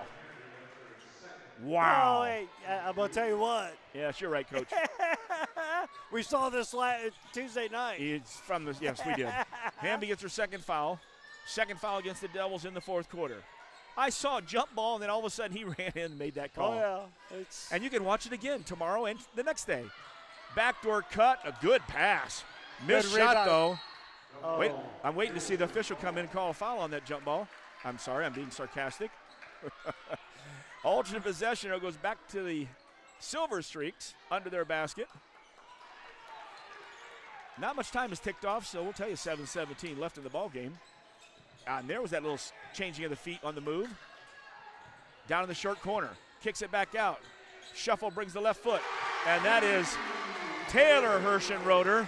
She hit the last one of the third quarter, and we got a 3-point game. You can't leave her. Miley went down to double team in the post. Then we have a bad pass. And now we try to throw it through 2 people to get it inside. Our passing's got to be a little better on those things. Back on defense. Patience. I mean, you're up by 3. You don't need to force it like that when you got 2 people guarding 1 person underneath the basket. Right, Miley was making the cut, and she had 2 on her. Yeah. Devils in half court, man-to-man. Stay with the shooters. Stay with the shooters. Ella Hirschenroder being guarded by Nicholson. On the right side, Carter has the ball, dribbles against Hamby. Way out there is a Olay defense. Didn't like either part of that. Didn't move our feet on the guard. Our help defense didn't move their feet. That gap was easy, and then the reach gave the foul. Well, it's right down the middle. Yep. You can't have that dribble drive right down the middle of the lane. I'm sorry. The only good news is it was Madeline. She's got 3, so it's Hamby, Nicholson, and Longcore, and Byquist all with 3. Drive to the basket. Oh, she should have taken the shot in furrow, but she made a nice extra pass, and Kilgore got the bucket. I thought maybe she made 1 too many passes myself. 1-point game now. 6:15 to go. Foul called on the other end.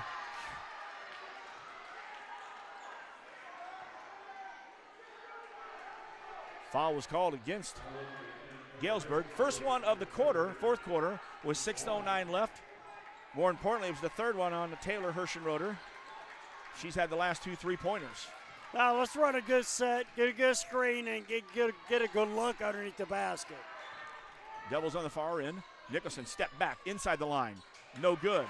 Rebounded out there by May for the Silver Streaks. Check that, Carter. Carter comes across the tribe line. She's got Byquist on her.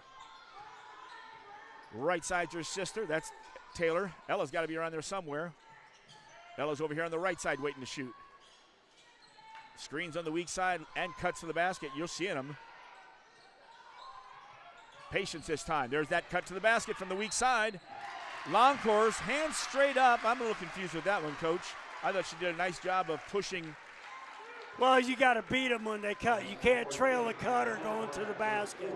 Yeah, that's not going to be good. You got to get in front of them, stop them and push them the other way. And the reason that was called 2 is because the official was behind Miley. Well, yeah. So when she sees her go by Miley. And that's her 4th. Taylor Hirschenroder with the free throw. And that's the Quincy High girls' 4th foul here, in the 4th quarter. So next foul, Galesburg will be shooting 2. Ella Fritz is in for Longcore. Yeah, I thought Miley did a real good job of standing behind the basket with her hands up, but once she goes the other side, your guess is as good as mine. Yeah, well, you got to get out in front of them and stop it. Second one, no good. Jada Brown had it. It was tipped from behind her. Yes, I agree. Coach wanted it. It did look like Jada touched it last, but I think the ball was tipped from behind. Now, if they change that with this guy right, good. I'm glad the guy stayed with his call because he had it, and for the guy way out here to call that would have been a little bit nuts. All right, back to action here. Full court pressure being applied. Get Devils out. 43-43. Brown in the back door, into the middle of the court. Byquist. And she tried to go to Ella Fritz. Good defense, and that was Ella Hirschenroder. She was right there. Oh, there's a travel and a push. Should have been a travel, and Grace could have been called for the offensive foul. Devils, good job by Byquist on the far side. 5 minutes left in this ball game, tied up at 43. May off the left side, got Byquist on her. There's that screen and cut. She took a step first. And a foul. I don't know if I'd had these guys do a 6th grade game myself, but that's me talking over my shoulder. We're already in 5 fouls with 4:55 left in the ball game. So 2 shots the rest of the way out, so the Devils have got to be playing their best defense. And we've got some people in foul trouble, too, to where we can't afford to lose them either. Hamby just ended up with 2 in a row, so she's now got 4. Free throw was good on the other side. That one's Grace Hirschenroder, her first free throw. She's got 5 threes from outside. And if you can hit a 3, 15-foot is pretty easy there. Well, and Galesburg's up 45-43, and it was 41-31. Full court pressure, and they get it down to Hamby. Hamby steps back for a 3. No good off the front of the iron. Not a good shot. Yeah, I think the idea was, hey, it was wide open, but in fact, I didn't even get down that way to show you how bad that shot was from there. All right, good job there on the right side, taking away the shot by Grace Hirschenroder. Nicholson got the rebound. Wow, what an advantage there. Or not. Ball hit the Galesburg foot, then hit Chloe's foot. Went down to the corner. That is an advantage, so I guess that's why you've got to call it. Well, they've outscored us 14-2, from probably, 1 minute to go in the 3rd quarter to 4:29 to go here in the 4th. Yeah, we were up 38-28. 41-31 was our biggest lead. Devils down right now by 2. 4:20 left in this one. Galesburg with the ball. Jada, I got to agree. She made a move I thought maybe going to call it a travel. Jada wasn't even there to foul. I got to go back and watch this. I really do, Coach, because my eyes are pretty good. And I'm having to squint a couple times and go, what? Hey, here we go. And what you have to do, you've got to play with adversity. We are playing at the field. Yep, and you've got to be able to play with adversity, especially when you play against really good teams like this. First free throw was no good. Screen out, gals. It's Jocelyn Kilgore. She's got 7 in the ball game. Second one is good. 1 for 2. It's been a 9-point run for Galesburg. And there, Jocelyn Kilgore, I have to agree with you, Jocelyn. She gets called for her first foul. She's scratching her head. Well, and that's the thing now. With Galesburg, they only have 2 fouls here with 4:12 to go.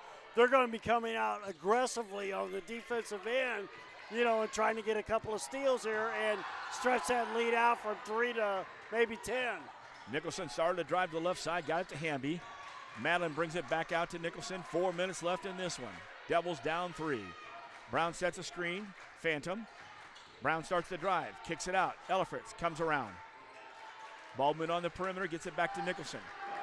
Chloe starts the drive through the legs. Kicks it back out. Goes into Brown. Triple team comes. Brown's turn around off the glass. Good. Jada with a great move there off the glass. And we break that 9-point run to get within a 1-point game. Quick timeout. That's what we needed, Coach. Yeah, a good basket, going down on the block to Jada, and when she gets it, she has to make her mind up real quick which way she's going to go, up or down, and if she's got 3 people on it, kick it out for the wide open look. And, the weak side needs to be cut into the basket, too, because when she gets that girl leaving from the weak side, you get the triple team, as you mentioned. Yeah, you can be out around the arc, but if you make a cut, it should be an easy layup. Well, it depends on who's out there. Hey, you know what I mean? You got Miley sitting out there for an open look. You got Hamby sitting out there for an open look. I could live with those two. You got Byquist on the opposite side. Have her slice to the basket and go from there. Tell you, Coach, when you just mentioned there, that's a lot of opportunity, a lot of choices, and you got those same choices at 8 open. A Southern Kitchen at 601 Main in Quincy. Thursday, Friday, Saturday. Get down there. Check out their OG sandwiches, their signatures like the Mayor Schultz Horseshoe. You've got the features like the Blue Plate Double Smash Burger. Lots of good stuff from Jared Tippin. 8open.com. That's 8teopen.com. A Southern Kitchen at 601 Main. Also sponsors the girls basketball team and the halftime show at Quincy High. Here we are, 3:30 left. Devils are down 1. Back to man-to-man. Ella Hirschenroder being guarded by Nicholson to the left side. Ball was handed out to the corner. That was Furrow on the perimeter. Here comes probably a screen on the weak side. Then you got the cuts. Furrow trying to post up there. Hamby did a good job of just staying behind. Ball was loose. Good job by Byquist. She can't go for that ball. She's got 3 fouls. Check that. Hamby got a 4th. Hesitation dribble, spin move, no help. Elifritz with good defense. Can't complain with the defense there. Good D. Grace Hirschenroder just made a good shot. And Grace got 19 tonight, so she's been getting after it.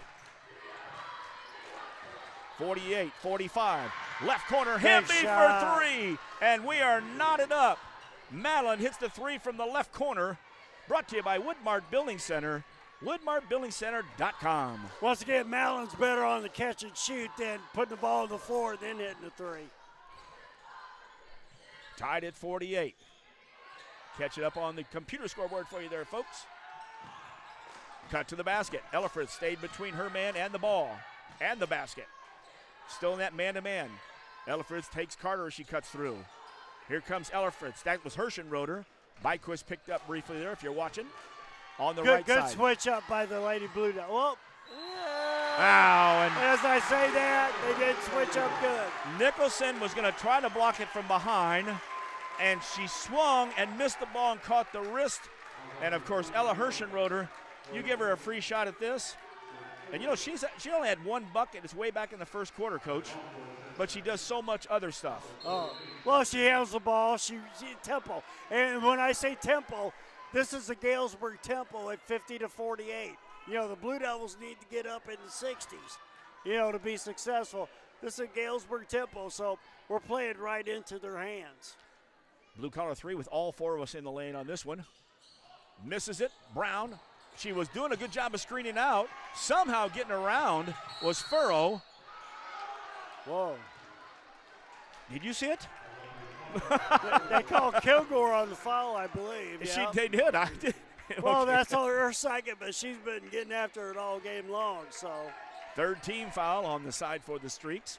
We had 5 3 minutes ago in the backcourt. Carter's going to try to pick up. Get out. Nicholson. Yep. Get out. That's with Longcourt. Don't bring your man there. Yeah. Because I think Chloe can take it up and down the court against anybody, one-on-one. Longcourt used the screen, but the roll. Jada Brown, there it is on the weak side. Oh, my. Jada Brown goes 1-2 on her step. She passes to a great cut on the opposite side, and we get a phantom travel. I certainly hope it's bad enough to have them all in the same week.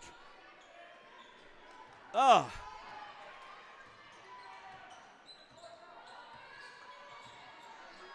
Down by 2 after that traveling call that was phantom. Well, that's all right. It is, but it's well, we got a minute and a half to go. Hey, this is where good teams, step up and take care of business. Indeed. Ella Hirschenroder out the front. Nicholson knocks the ball away. She had it on her hip, showing it. All Chloe did was knock the ball out of her hand. With four fouls, you can't reach like that. I'm sorry. I agree, Coach. 1:20 left. You know what it reminds me of? There was a day one time that a letter was written by a Quincy High coach to Pittsfield. And he wrote a letter to him and said, I'm sorry, I can't come down there anymore if you keep hiring your family as officials. And Toby Smith, the coach, framed it and kept it for a long time. You could probably guess who that was. I have no idea. Indeed. 1:20 left in this one. Devils are down by 2. Nicholson. All I know is it wasn't me.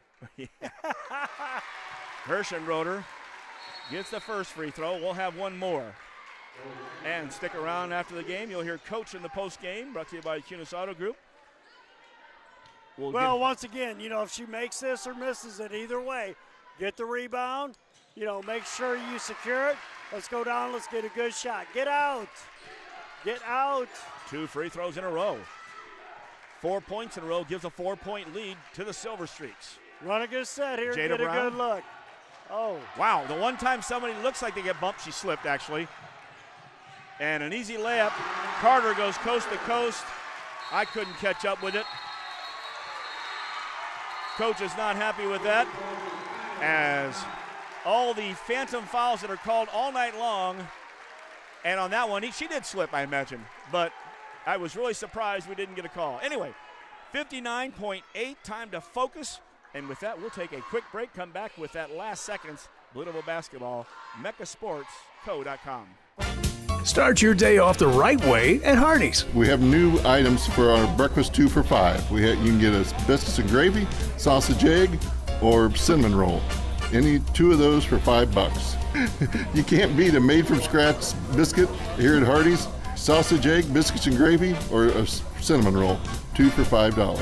Is there any place better for breakfast than Hardee's? Come see for yourself. Hardee's at 30th and Broadway, Quincy. Back here at Thiel, that's Galesburg. Wellman and Pettit. Devils find themselves down after being tied at 48. Last 6 points have come by the Silver Streaks. 54-48, 59.8 left in this ball game. Jada Brown has it on the baseline. Still full court pressure being applied by the Silver Streaks. They're not worried because they only have 3 fouls. Loncourt inbounds. Yeah, they're going to get after them hard, here defensively. With a couple to give up. With being under a minute now. Ellifritz falls down. Missed that call a little earlier. There was no foul, but Galesburg gets whistled for one. I just got to be honest, both ways. It's gone both ways. Foul was called against Hirschenroder. I just don't understand the call there. Having Ellifritz posting up with somebody getting fouled. You got to get the ball to Jada. Floor must be slippery because Loncourt almost did the splits there. We talked about Rocky's floor. And now knocking the ball away but getting called for a foul. And we are double bonus. Fans here don't like it. Glad it's mutual. Foul was called on Carter, her first. Okay. I don't know how they let's get the free throw line, hit 2 here. Then you got to get after it. With a full court 1-2-2. Trap, press, try to get a quick steal here. If not, you got a foul. And who are you going to have foul?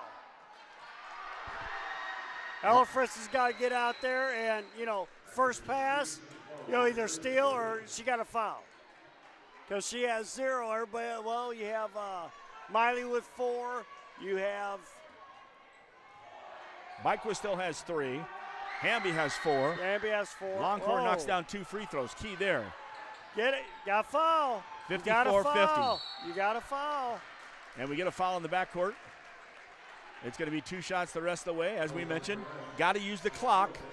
Coach, that is a 5 or is that a 3 now? That backboard's just in the way. 32.5 seconds, I believe.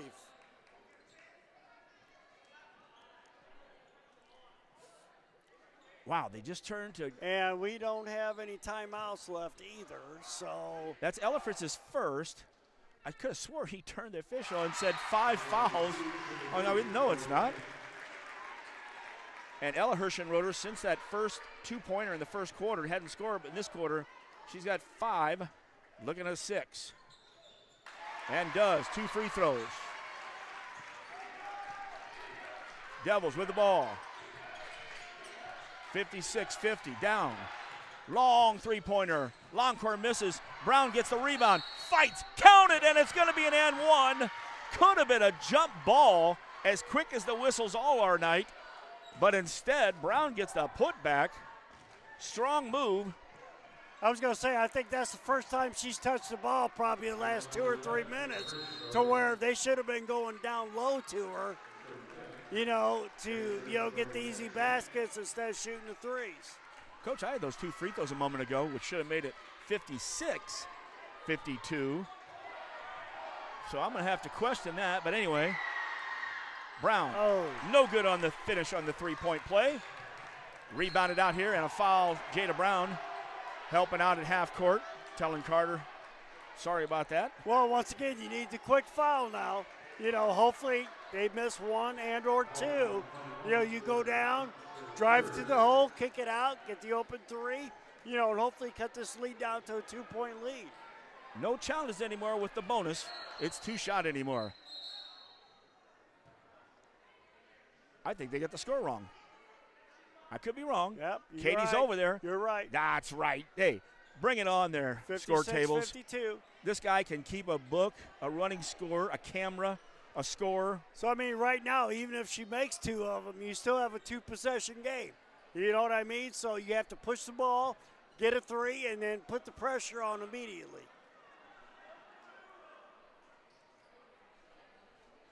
Good job, Katie Cooper. That's not Katie Cooper. Coach Katie, good job. Copper, by the way. Here we are here. Screen out Gals. 15.6. It's a 4-point game. Okay. Carter keeps it a 4-point game. Little sophomore pressure on the line now. And no 1-and-1s, which is where the strategy is in the game. But still, that's we're 2 possessions down, so, and they take everybody off the line, which I don't know if I do that or not. We got the Push ball now. Push and go. Devils. Now you only need a 2. Longcore. You only need a 2. You don't need a 3.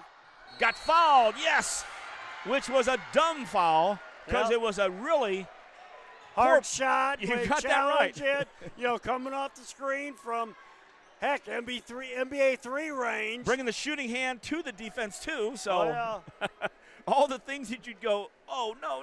Now, you got to make sure you got people in there on the line, for the last free throw to get that extra rebound. You can't do what they've been doing all game and putting everybody back here. Here we go again now, talking over at the table. About what? Chloe May, I don't know. That's what I was wondering. Chloe May, her first.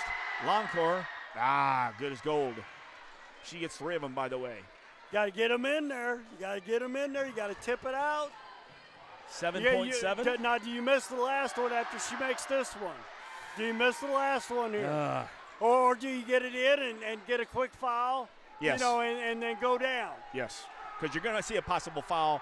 It could be a phantom anytime in this game. 3 for 3. Get up. I might have called timeout. Get it now. Well, we lost 1.2 seconds, so we're down to 5.9. Did we have a timeout, Coach, that we could have called there? No, we did not. We have no timeouts. That is right. None. We're out of timeouts. Foul was called on Byquist, her 4th. So if they make 2, 3 will tie it up. And to the line will be Carter, where she just missed 2 free throws a moment ago. I was going to say, I wish we had 1 timeout left to make the pass to half court and then set up a play.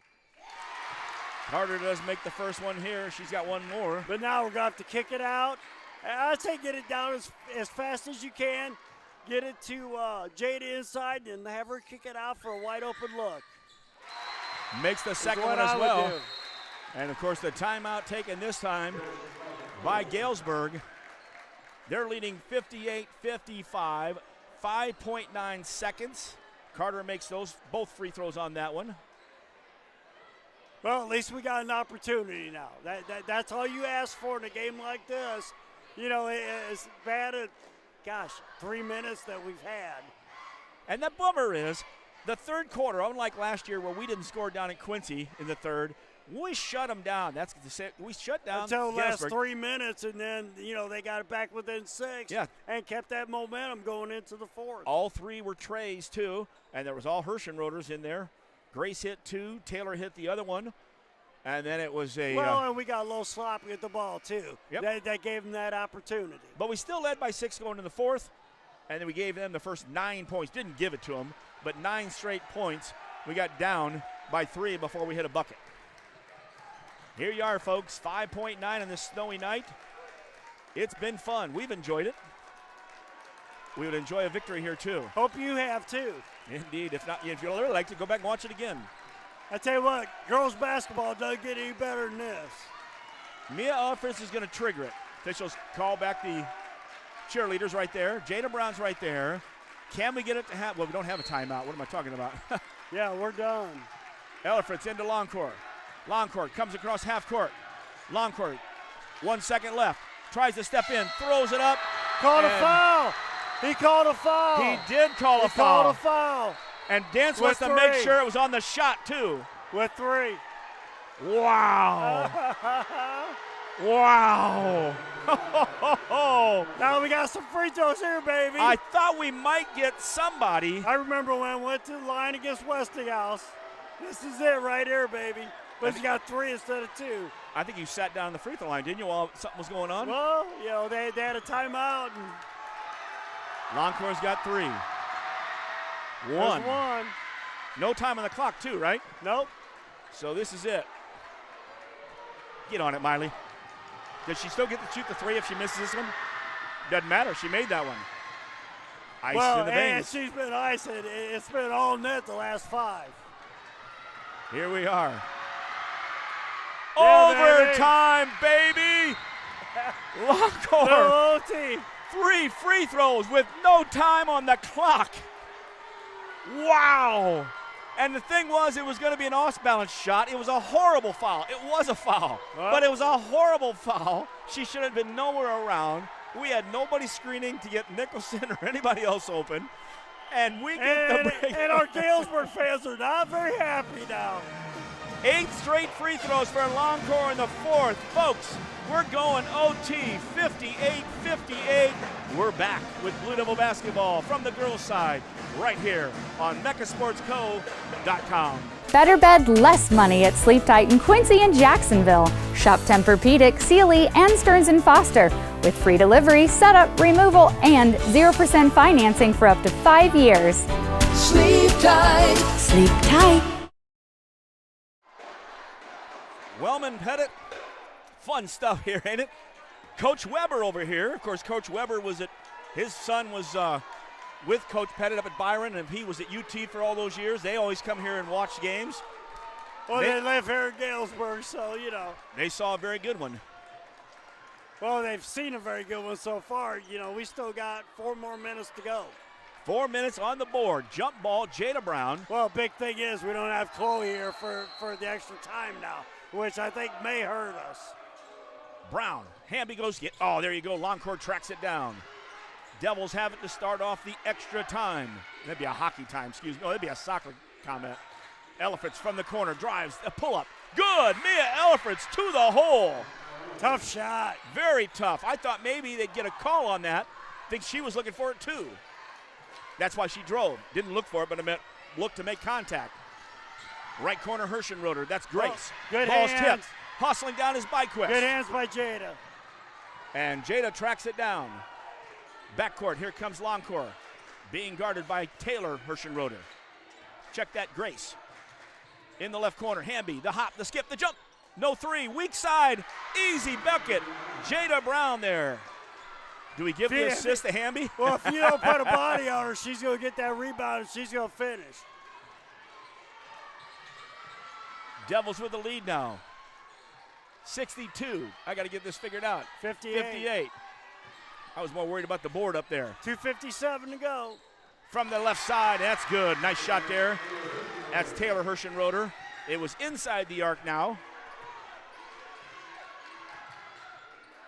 Ball hits the other way. Devils, Hamby has it. Jada Brown went down. She okay, Coach? Getting up slowly. On the right side, Ella Fritz back to the top. Jada Brown for three. Good! Jada Brown pulls a little fake there. She wasn't. Hits the three. Brought to you by Woodmart Building Center. WoodmartBuildingCenter.com. Jada's definitely expanded her shot here, from freshman year up to here. She can hit that three-pointer constantly. I'll tell you, the college coaches are watching all over at her. Short corner and a bad pass. It was a good idea. They were going to furrow in the short corner. Would have went back out or maybe inside. Now, let's walk the ball up. We're up by 5. 2:12 to go. Let's get a good shot. Let's get a good shot. Take your time, run your offense. Brown goes over. Don't do that. Oh. Brought it right over to the bench with the sideline. With the handoff. And going to hand off. You can't bring the defense to you either. No. These girls are way too good. Keep the ball in the middle of the floor. Make a pass, cut. Yep. The Silver Streaks do way too much good job of jumping. And they shoot the three way too well. 5-point down. Ellifritz just knocked to the floor. And then the wide open three out high. This time it was Carter who hit the three-pointer. I don't think we anticipated that, Coach. No, Carter's a good shooter. Yes, she is. We haven't seen that. Foul on Jada. That's her fourth. They called on Longcore and foul her out. So now we have two key cogs sitting on the bench right now. 138, and the one that hit 8 straight free throws, including the 3 with no time on the clock. Bristol Walker's going to come in. Well, there's some size inside. Bristol just needs to pick it up and get aggressive. Well, she did a much better job, in Geneseo, getting after it. That ball, she got a hold of it. They weren't getting it from her. We need that right now. 65-63. They just stuck 2 points on the board on the other side to make it 65, and I just went and made the adjustment. I don't know what those guys are doing over there. Coach Dance is, again, a lot of discussions. Out of bounds? I'll take that. Now, the question is, they carry over, don't they, the 5 fouls from the fourth quarter, or do they not? I do not know. I know. We've not had that one yet. But whatever it is, it's going to be Galesburg ball. Out of bounds. Quincy High up 65-63. Got to make sure you find the shooters here. Minute 37 in the half-court set. In the high post is Kilgore. Working the ball, Carter to the right side, Herschenroder. The other one's on the left side. There's the third one on the bench. Working the baseline's Furrow. Inside, Kilgore turns. And gets the roll. Kilgore gets the bucket inside with a little turnaround. We are tied at 65. 1:12 to go in the game. Big possession for the Devils. Jada Brown has it. Jada Brown works through people. They come in and they start pointing at people, and then the guy's got to ask somebody else what the call is. I think they had on Kilgore here, 2-0. Yes. And although I thought they were going to call it in Furrow, and she really had good position on Jada once she got through there. And Bristol, they're letting Jada go to the line. I thought, Bristol Walker was going to the line. That would have been a spot for her. Nice switch on that one. 1:03 left in this one in the overtime. Jada Brown gets the first one. Jada now with 21 in the game. Got it this one. We need to stop here. And then play keep away, play hot potato. All the Devils are back. That's Hamby, Byquist, Ellifritz, and Walker. Second one no good. See, I like having people in there. You might have got that rebound. Man, might have fouled though. A lot of ifs. Top of the key, Carter to the left side. Inside, Kilgore looks weak. No, goes top. Carter, 3, no good. Jada Brown comes in hard. Good rebound and a tie-up. Jump ball. Jump ball. Galesburg ball. And it was Kilgore and Brown. And I'm so glad they didn't call either one of them on a foul. That was a good call. That was a good call. I agree. What do we got, 47.3 on the other side of that scoreboard? Or that backboard that's in my way. I see the 4 and the 3. In the Kilgore, back out on the perimeter, Hirschenroder. Stay up, challenge every shot, make sure you get a butt on somebody. Byquist up there with Carter, top of the key. Down to 37 seconds. Right side, that's Grace Hirschenroder. Watch her. Top of the key to Furrow. All 3 perimeter shooters you got to watch. And here's the other one on this side, Taylor Hirschenroder.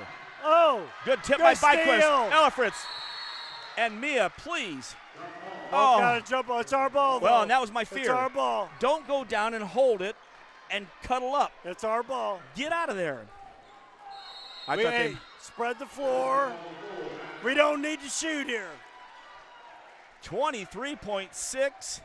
You know, you talk about, Coach, you know, we used to talk about stalls in the 4 corners, how hard it was for teams to hold the ball that long.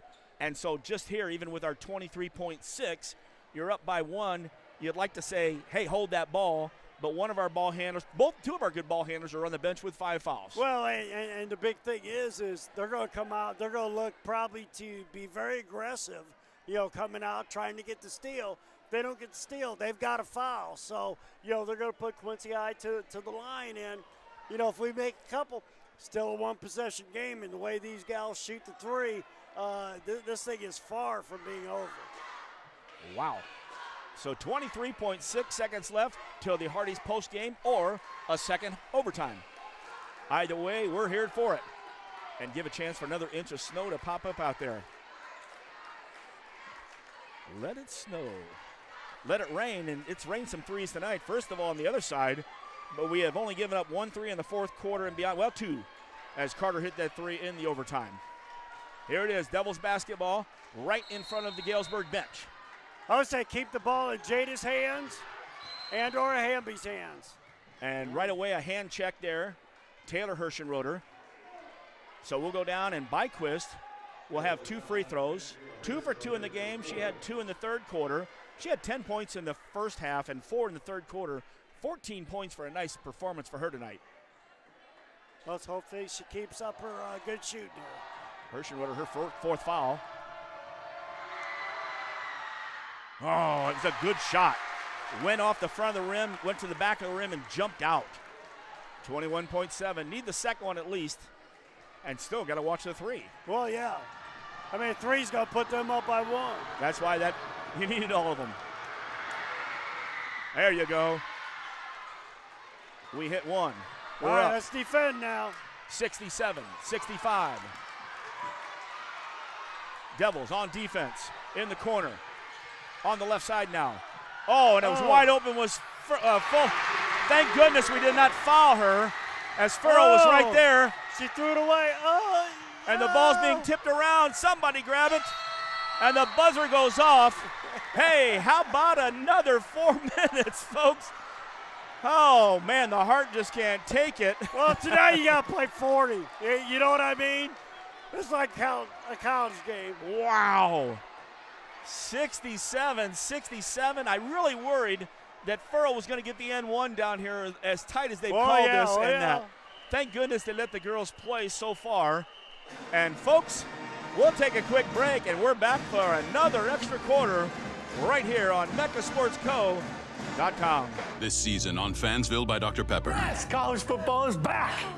Our lives finally have meaning again. After a really long offseason. Look, our QB's on the draft slide. Whoa! Oh, he's going. To where? Not where he expected. Everything will be questioned. What is this place? Don't they know it's Saturday? Everything. College football is changing. The Dr. Pepper flavors, too. It's all connected. Fansville Season 8. I don't think I've ever seen someone slide so far. College football, it's a Pepper thing. Wow. Wow and wow.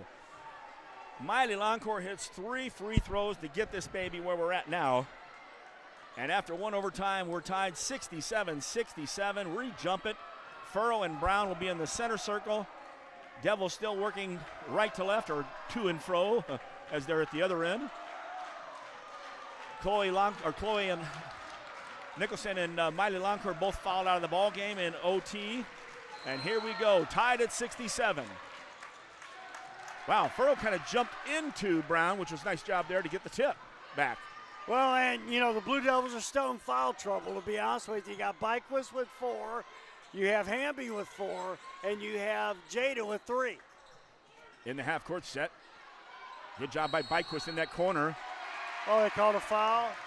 Byquist is gone. Wow. And I should have said stay away from her, Cameron, because she was just standing there and wasn't really touching, and then all of a sudden, boom, she got called for it. Wow. And you know what? I think what we got to tell is, staff then, too, you got to say, girls, we cannot afford to lose anybody else. Well, I tell you what, they're 6 deep, maybe 7. They can't afford to lose anybody. Layla Gay has to come in. Taylor Hirschenroder misses the first free throw. So she'll have another. Screen out. Bristol Walker and Jada Brown down low. Madeline Hamby and Elfritz also in the lane.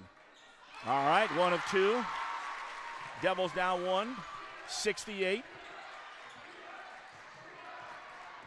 So Jada Brown has turned into your primary ball handler. Jada Brown on the other end, off the glass, no good. Called a charge. Wow. That's her 4th. What'd you see? She's not a ball handler. You got to have somebody bring it up, get her the ball, top of the key, then let her go to work. I mean, she can handle the ball from the top of the key to the move, yeah. Oh, yeah. But you don't want her having it overall. Timeout taken with 3:32 left. Streak 68, Devils 67. And that's the problem with, when we found this with the boys the other night too. We got in foul trouble early in the ball game. Wasn't that? No, that was Geneseo girls. We were halfway through the first quarter, and we were already double bonused on both sides. Oh, yeah. So, and we can't do that. We don't have the depth to have cheap fouls, reach-in fouls. If you have good fouls, yes. And if you give me 4 good fouls and 1 bad foul, but still. The cheap ones you can't get. You know what I mean? You can't afford them. Especially in a game, of this magnitude when you've got, probably maybe a couple of state-ranked teams going at it. I haven't seen any, polls or anything yet, but. When Galesburg plays down, too, so they're not in our 4A, so yes, they definitely have some run there. Oh, yeah, and I mean, they've already beaten Metamora. They've already beaten some good ball clubs, out of Peoria. So, I mean, this is a battle-tested team, obviously, with Kilgore and the Hirschenroders that, they know what they're doing. Well, here we go, 3:32 left in this one. Silver Streaks have the ball and the 1-point lead. Need a stop here. Carter brings it across, crossover dribble, sends it left side. On that left wing, now the short corner, Furrow. She goes back out to the top of the key, losing the handle on the ball was Grace Hirschenroder, thank goodness. 3 seconds. The fastest 3 seconds we'll take it. On Kilgore. She's looking, okay, but you can't be there. That's just it. You can't even be around there. Either team. Like I say, unless you're in South Suburban. Yep. Jada Brown looking at somebody coming behind. You knew that was coming, folks. Oh, all right. That's all right. You got to be ready, and whoever's getting it needs to be yelling when her man leaves her. They don't have a lot of ball handling out there with this group. But like when Madeline there is losing her man, she needs to yell, Jada, behind you. Jada then can pick it up and go. Carter misses. Weak side rebound. Silver Streaks, nobody was there. She comes all the way out in front of the basket, and Grace Hirschenroder hits that bucket. No way she should be there. Here the Devils go the other way. Now come up and help. Bump in the backcourt there, thank goodness. Shooting 2, hopefully. Yep, Jada Brown will go. 70-67, Furrow's going to be whistled for her 3rd. Well, that's the biggest thing. We got our 3 best ball handlers, fouled out of this ball game. So handling the ball and take care of the basketball here, last 2:39 is going to be of the utmost importance. Jada connects on the first one. She's got 1 more. And that was a cheap foul on Jada, by Galesburg. We'll take a couple more of those. Yep, I just said we've been equal opportunity on the officiating team tonight. There's no doubt about that. So Jada hits both of them into the half-court set. Devils find themselves down by 1, 70-69. Carter at the top. Hamby stops her with 2.5 left in the second overtime. Left side, Hirschenroder. That's Taylor. Do I hear 3? Yeah, you got Hirschenroder on one. You've got on the other side, you've got Taylor. Check that, Grace on this side. High post is Kilgore. Low post is Furrow as Carter handles it for Graceland. Check that. She hasn't got to Well, Graceland they're yet. going to sit out there and hold the ball. 2 minutes left. Until we come out and, guard them and or foul, and we can't afford to do that. Either. We can't foul. We can come out and guard them, but then there's going to be a foul. Hamby's out there with 4, please. Yeah. Not Hamby. Hamby's one of our three-pointers we need to keep. Bristol or Gay need to make the fouls if anybody does. Right? Pretty simple. Bristol Gay or Ella Fritz. Yep. I mean, she's only got 1. But you can't have Jada with 4 or Hamby with 4 fouling because you're going to need the 3-point shots and or the ball handling. Carter works left side. We're going to start doing something here pretty quick. Gay guarding Kilgore, who had that size advantage We're big down time. to 130. Oh. See, and we let her go all the way through the lane. I saw that coming, Coach, because these girls weren't familiar with this early in the ball game. Another steal. Kilgore gets it. Kilgore up. Kilgore makes another one. She has 2 in a row. Devils find themselves down now. 74-69. 1 minute left. Pull it up. Jada Brown, no good. Tried to follow her shot, but great screen out there by Taylor Hirschenroder. In the half-court set, trailer comes. That's Carter. 50 seconds left in this one. There you go. Ella Fritz has to come out and will foul. For me, it's only her second. Everything's a double bonus, even if it wasn't.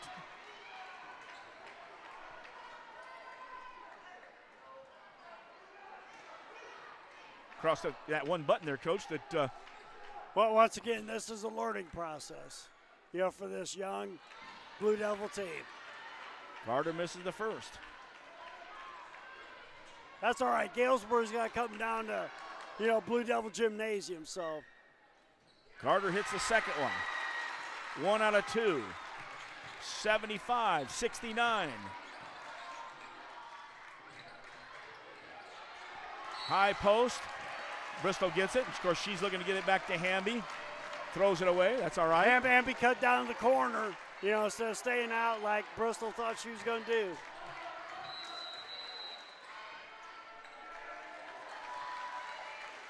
Timeout taken. 38.6, I believe, if that is a 3 there on the front. I say a 3 and a 6. There we are. So you got the 8. And the reason we're saying that is we're on the one end, and we have one basket that's up, and it just blocks out that one bit a little bit. One bit, a little bit. There you go. Wow, this one was good. Started off again way back when at 5:30. At 7-0, we were down. We got it tied up after 1:99. We took the lead 33-28 at the half. Third quarter still leading 43-37, even though Galesburg hit those shots. 2 threes. 3 threes, yes, all at the end. But we got it back with no time on the clock. Miley Longcore, ML the second, 3 straight free throws, 58-58.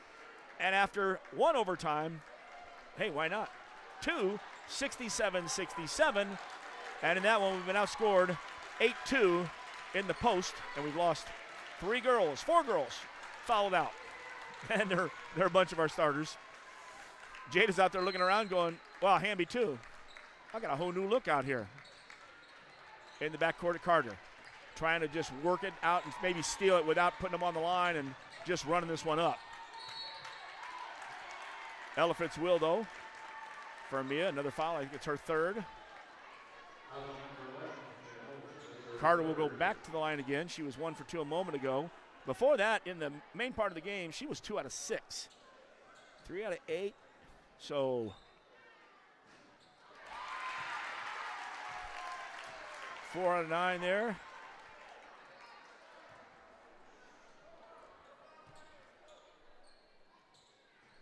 Rolls out. Hamby gets the rebound. Madeline heads the other way. Down to 24. Jada trying to work against Kilgore. Back out to Gay. Layla over to Hamby on the left side. Madeline getting down to the baseline. She's trying to go inside, double teamed. Wow, she found Brown. Brown was open in the right corner in that double team, and I know Madeline saw her, but she got fouled beforehand. So Hamby to the line to shoot 2. She was definitely trying to make that pass out there. Yes, she was. She got fouled before she could get it out there. Madeline gets the first one. One more for the Devils. 12 seconds left. Madeline gets the second one. Good job there, Hamby. Ball coming down the court. In the half-court set. Down to 4. Devils will not foul. And the buzzer goes off. The final buzzer for the third time. But this time it's for real. Devils fought back. Made it a great look here. But a lot of little mistakes. Foul trouble, whether you believe they were fouls or not. The matchup you expected, but not with 4 of our girls sitting on the bench when it came time for the clutch. Well, and that's what you look at with the depth of this team. You get in foul trouble, you get an injury. Only going 6 deep. It's going to be tough to compete against very, very good teams.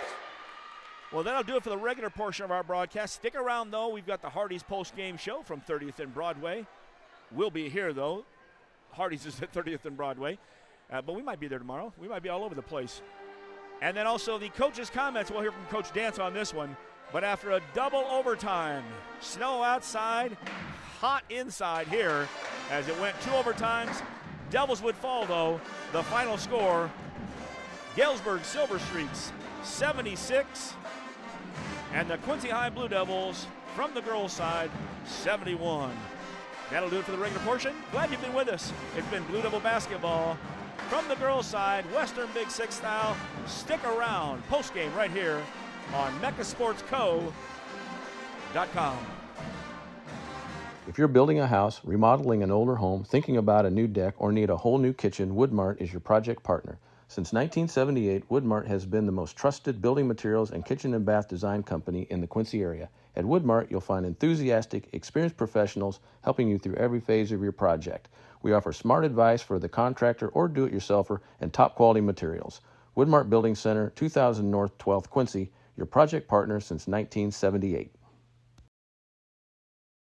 Merry Christmas and Happy Holidays from all of us here at Kunis Hyundai and Kunis Honda of Quincy. As we wrap up another wonderful year, we just wanted to say thank you to our friends, customers, and neighbors across the Quincy community. Your trust and support made 2025 an incredible year for our Kunis family. From our family to yours. We wish you peace, joy, and safe travels this holiday season. Merry Christmas and a very happy New Year.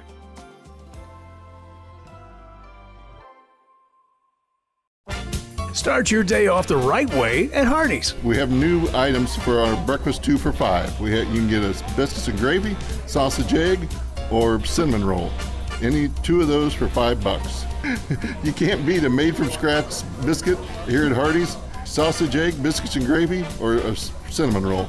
2 for $5. Is there any place better for breakfast than Hardee's? Come see for yourself. Hardee's at 30th and Broadway, Quincy. I don't think she was in the second overtime very much. That's right. Welcome back here. That's Coach Pettit. I'm Jeff Wellman. It's the post-game show brought to you by Hardee's at 30th and Broadway. Boy, we had fun tonight, and hope you did too. The only bad thing is we walked away with a loss. But last year we lost the first one on our home floor, came up here and won by 1. So if you lose here, then you just got to come home and protect. So circle the date against Galesburg when they come down to Quincy. Well, yeah, definitely. 2 evenly matched teams. Shoot. It's just, we didn't have enough kids at the end of the game, or in order to finish it off. Didn't have enough ball handlers on the court. And when you got Jada Brown, bringing the ball down the court, that's not a good sign for you. You want her underneath the basket and or pop it up to the free throw line, and making a move. So they fought hard tonight. Galesburg just had a little bit too many people left on the floor at the end of the game, to be successful. But they fought. I mean, this is I don't want to say a good loss, but they played well tonight, against a very good team. Yeah, just checking out my scoring here. It might be a point or 2 here. I got to double check on their side, but hey, here's how we started out. We mentioned at the beginning of the game, 7-0 run by Galesburg. Early in this one, Devils would tie it up after 1, 9-9. Halftime up 5, 33-28. Third quarter up 6, 43-37. It took 3 free throws by Miley Longcore to push it to overtime 58-58. After the first overtime, 67-67. And with what bodies we had left, fouling out 4 of our girls, we lose 76-71. Galesburg now 8-1 on the season, 3-1 in the conference. Devils are now 6-3, but 3-1 in the conference, tied with this team. Well, and, the Devil losses, they've been against very, very, very good teams. With O'Fallon, going that Tipton shootout, going 1-1 there, against teams, from Arkansas and what was the other one, Missouri, if I'm not mistaken? Westview. Westview. Okay. Omaha Westview. Omaha Westview. So, getting a good taste, which they'll get some more taste coming up at the Sophie and, the Quincy shootout. But, like I say, this is the team that, you circle on your calendar, each and every year on the girls' side that, this is the team we got to beat or we got to compete with, in order to win the Western Big Six. And that's one thing they did tonight is they competed.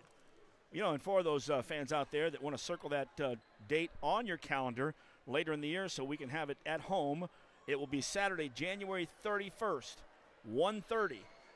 Get over to the gym. Quincy High against Galesburg. That night the boys will play Waubonsie Valley. I don't think there is a town called Waubonsie, though, is there? Because isn't that the one that has a college? It's in Naperville. Yeah, it's basically so Waubonsie Valley. But January 31st, 1:30. Let's everybody show up out there at Quincy High. Hey, let's look at the scoring for the Blue Devils. They had 4 girls in double digits. Of those that didn't fouled out. Jada Brown with 23. She stayed in the ball game. 15 out of Cameron Byquist. And Byquist really did a nice job out there. You know what? I had her fouling out twice. Actually, Byquist fouled out after Longcore at the 3:41 mark of the second overtime. She had 15. 12 points out of Madeline Hamby, 11 points out of Miley Longcore.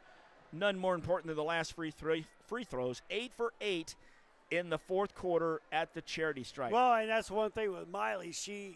I think she had 0 at halftime, if I'm not mistaken. She did not. She did. Right. She did not score at halftime, and I think she had 1 point in the third quarter, and then the fourth quarter, she came out and was big in the fourth quarter, for the comeback. Yep. Those 3 points in that quarter were big. Hamby had 12. And then also Chloe Nicholson with 6. Bristol Gay and Layla Gay got in the game but did not score. And with us already is Coach. Coach, can you hear us all right? Yep. All righty. I tell you what, we come up here in the snow. We're going to play a great game. We'll get to that in a second. We get down 7-0. I know we didn't want to do that, but I thought it was pretty impressive, our fight to come back 9-9 and then to take the lead. And then the third quarter, we did what they did to us almost. We had them shut down for the whole third quarter, and then we let the Hershenroders hit 3 threes at the end of the third. Yeah, and we talked about that. I thought the game was definitely lost for us in the third quarter. I felt offensively, when we were really clicking defensively, offensively we weren't very good. And we got selfish a couple possessions. I don't know, there's a few, possessions we didn't share the ball, which isn't typical of us. We share the ball, I'd put us against anybody. But, those possessions hurt us. Compound that with early fouls, that cheap foul early may not be a big deal then. Fourth quarter, it's a big deal. Yep, and we talk about that because you can't even give them the chance by not moving or something or reaching in because this happened on Tuesday. I didn't realize it was the same group for both games, by the way, and Coach Douglas wasn't very happy. And tonight, I saw, and we're just going to touch for 1 minute, a lot of phantom fouls. There were calls that both teams that you scratched your head and went, what? Yeah, I mean, it was consistently not a well-officiated game, the best way I could put it.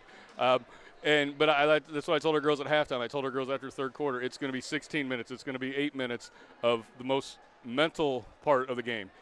Physically wise, I think we're fine. Mentally, we get a little helter-skelter. You have a couple parents screaming at our girls in the front row from the other team, and then we kind of lose our composure a little bit. It's not our typical stuff. But I'll tell you, ice in the veins. By the way, good job, Katie. I knew there was a point off, and when I looked up and she was over at the bench, I went, high five there, baby, because I knew it. But, hey, we get down at the end. There's no time on the clock. And, first of all, they shouldn't have fouled Miley because she was in off balance anyway. Yeah. But there she is, 3 straight free throws, 8 for 8 in the fourth quarter. And you know what? She only hit a shot in the third quarter, and that's what we talked about before.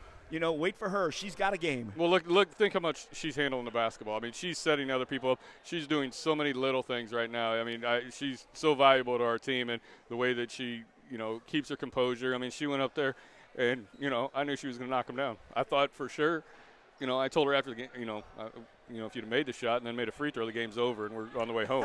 But, no, it was a heck of a shot. I mean, proud of her. I thought Cam played extremely well early for us, and she did a good job. But then again, then when those kids get fouls, a foul late in the game in the second overtime, we've got to be smarter than that, because we tell them you're more valuable to us on the court than one foul. I was going to say, at the end of the game, your three best ball handlers are sitting over on the bench, and you got to have Jada bringing the ball up, and I'm like, well, that's not so good. Yeah, I mean, we talked about that. We addressed that after the game, and it's. At the end of the day, it's a high school game, and they got to learn from it, and I think they will, because they're a great group and they want to get better. I'm ready. I'm looking forward to getting in the gym tomorrow, and then we come back at it Saturday. And this is one, as you mentioned, physically they've gotten better each year. They've worked good. They've got a good squad.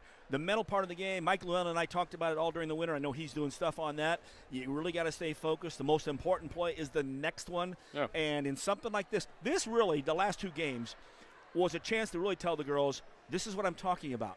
Being in position so they can't call a foul on you, although they did even on Galesburg, but doing that, and then they'll be a little smarter next time, realize it. And then if you do get in that position, suck it up. Think about what's next, And again, we got some girls off there that I think Layla and Bristol got out there and went, oh, my. They got it.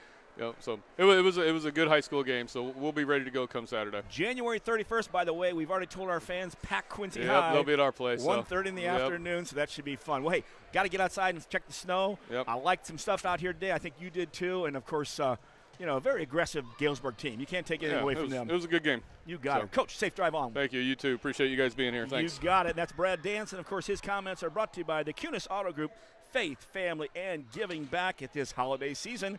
We'll take a break, come back, and wrap it up here at Galesburg on MeccaSportsCo.com. QHS Auto Group is proud to sponsor Mecca Sports Broadcasting. If you're looking to score your next new ride, be sure to visit QHS Honda. And QHS Hyundai of Quincy. With over 300 new and used vehicles to choose from, you won't find a selection like this anywhere else. Plus, give your vehicle the game plan to success by servicing with our new state-of-the-art service center. Visit QHS Auto Group of Quincy on 36th Street and see how QHS makes it easy. Back in the Hardee's post-game show, and of course that was the QHS coach's comments. I had to think about that. I never used to say that like that. Coach Pettit, Jeff Wellman, as we wrap it up here, and Coach nailed it right there. Obviously, two good teams. Galesburg's a good team. Good ball game, double overtime. Most people see that and go, wow. They won't realize what led up to that. But that's part of that's life. You got to be able to, take lemons and make lemonade. Well, I was going to say the last 2 minutes of the third quarter, probably the most important 2 minutes of the game. When Quincy High went up by 10 at that one spot, and then the 3-pointers started raining down. And you can't do that. You can't. And the 3-pointers led from bad turnovers that they made. You got to take care of the basketball. You got to the silly fouls. You got to stay on the court. Sitting on the bench. The best ability you have is the availability. You got to be able to be out there playing. When the game's on the line. It had to drive Chloe nuts sitting over there. Watching her teammates out there without her. Battling for. She fouled out with 2 minutes to go, I believe, in the fourth quarter. She fouled out with 1:20 left in the ball game. Okay. 1:38 was Longcore, and that was in the first overtime, I believe, right? Yeah. And then 3:41 in the second overtime was Byquist. And didn't we have a fourth one that fouled out, or maybe we just thought about one? Yeah, that's just a three. Just a three. And we had the other two. We had the other two with 4. Right. You know what I mean? So, it's one of those things where, maybe her sitting there for the last 10 minutes watching her teammates go out there.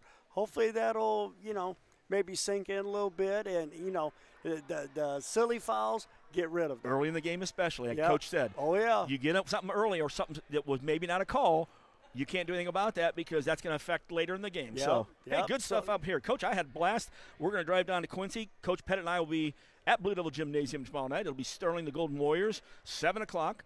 As the boys are playing there. And unless they move it up. Yeah, that's true. Then on well, Saturday. Sterling's coming down, so, I mean, they're getting hammered up there with snow, too. So we'll keep you abreast there. And then a coach has to get back up to Rockford on Saturday. Coach Longo decided he will join me on Saturday at 1:30 for Sterling again. So before he sneaks away and snowbirds off to Florida. So, Coach, it's been great. Last thoughts? Shoot, I mean, learn from this one. And come back and get ready because Sterling's going to be tough because Sterling's the only team that beat Galesburg. So, right now you've got the team that beat Galesburg coming down to get you. So, better be ready. And, it's a home game, though. That's a big where plus. I was going, Coach. That's a Good big point. plus. Boy, I take great minds and think there. Well, Coach, thank you very much. It's been a great one out here at Galesburg. We're going to get out there and see the snow. But the final score up here, 76-71 in double overtime as Galesburg beats Quincy High. This has been the Hardee's postgame show, along with Coach's comments right from the Mecca Mobile Studio, brought to you by Sleep Tight, Better Bed, Less Money in Quincy and Jacksonville. Hey, tomorrow night, 7 o'clock, pregame 6:45, Wellman and Pettit, right here on MeccaSportsCo.com. Good night, everybody.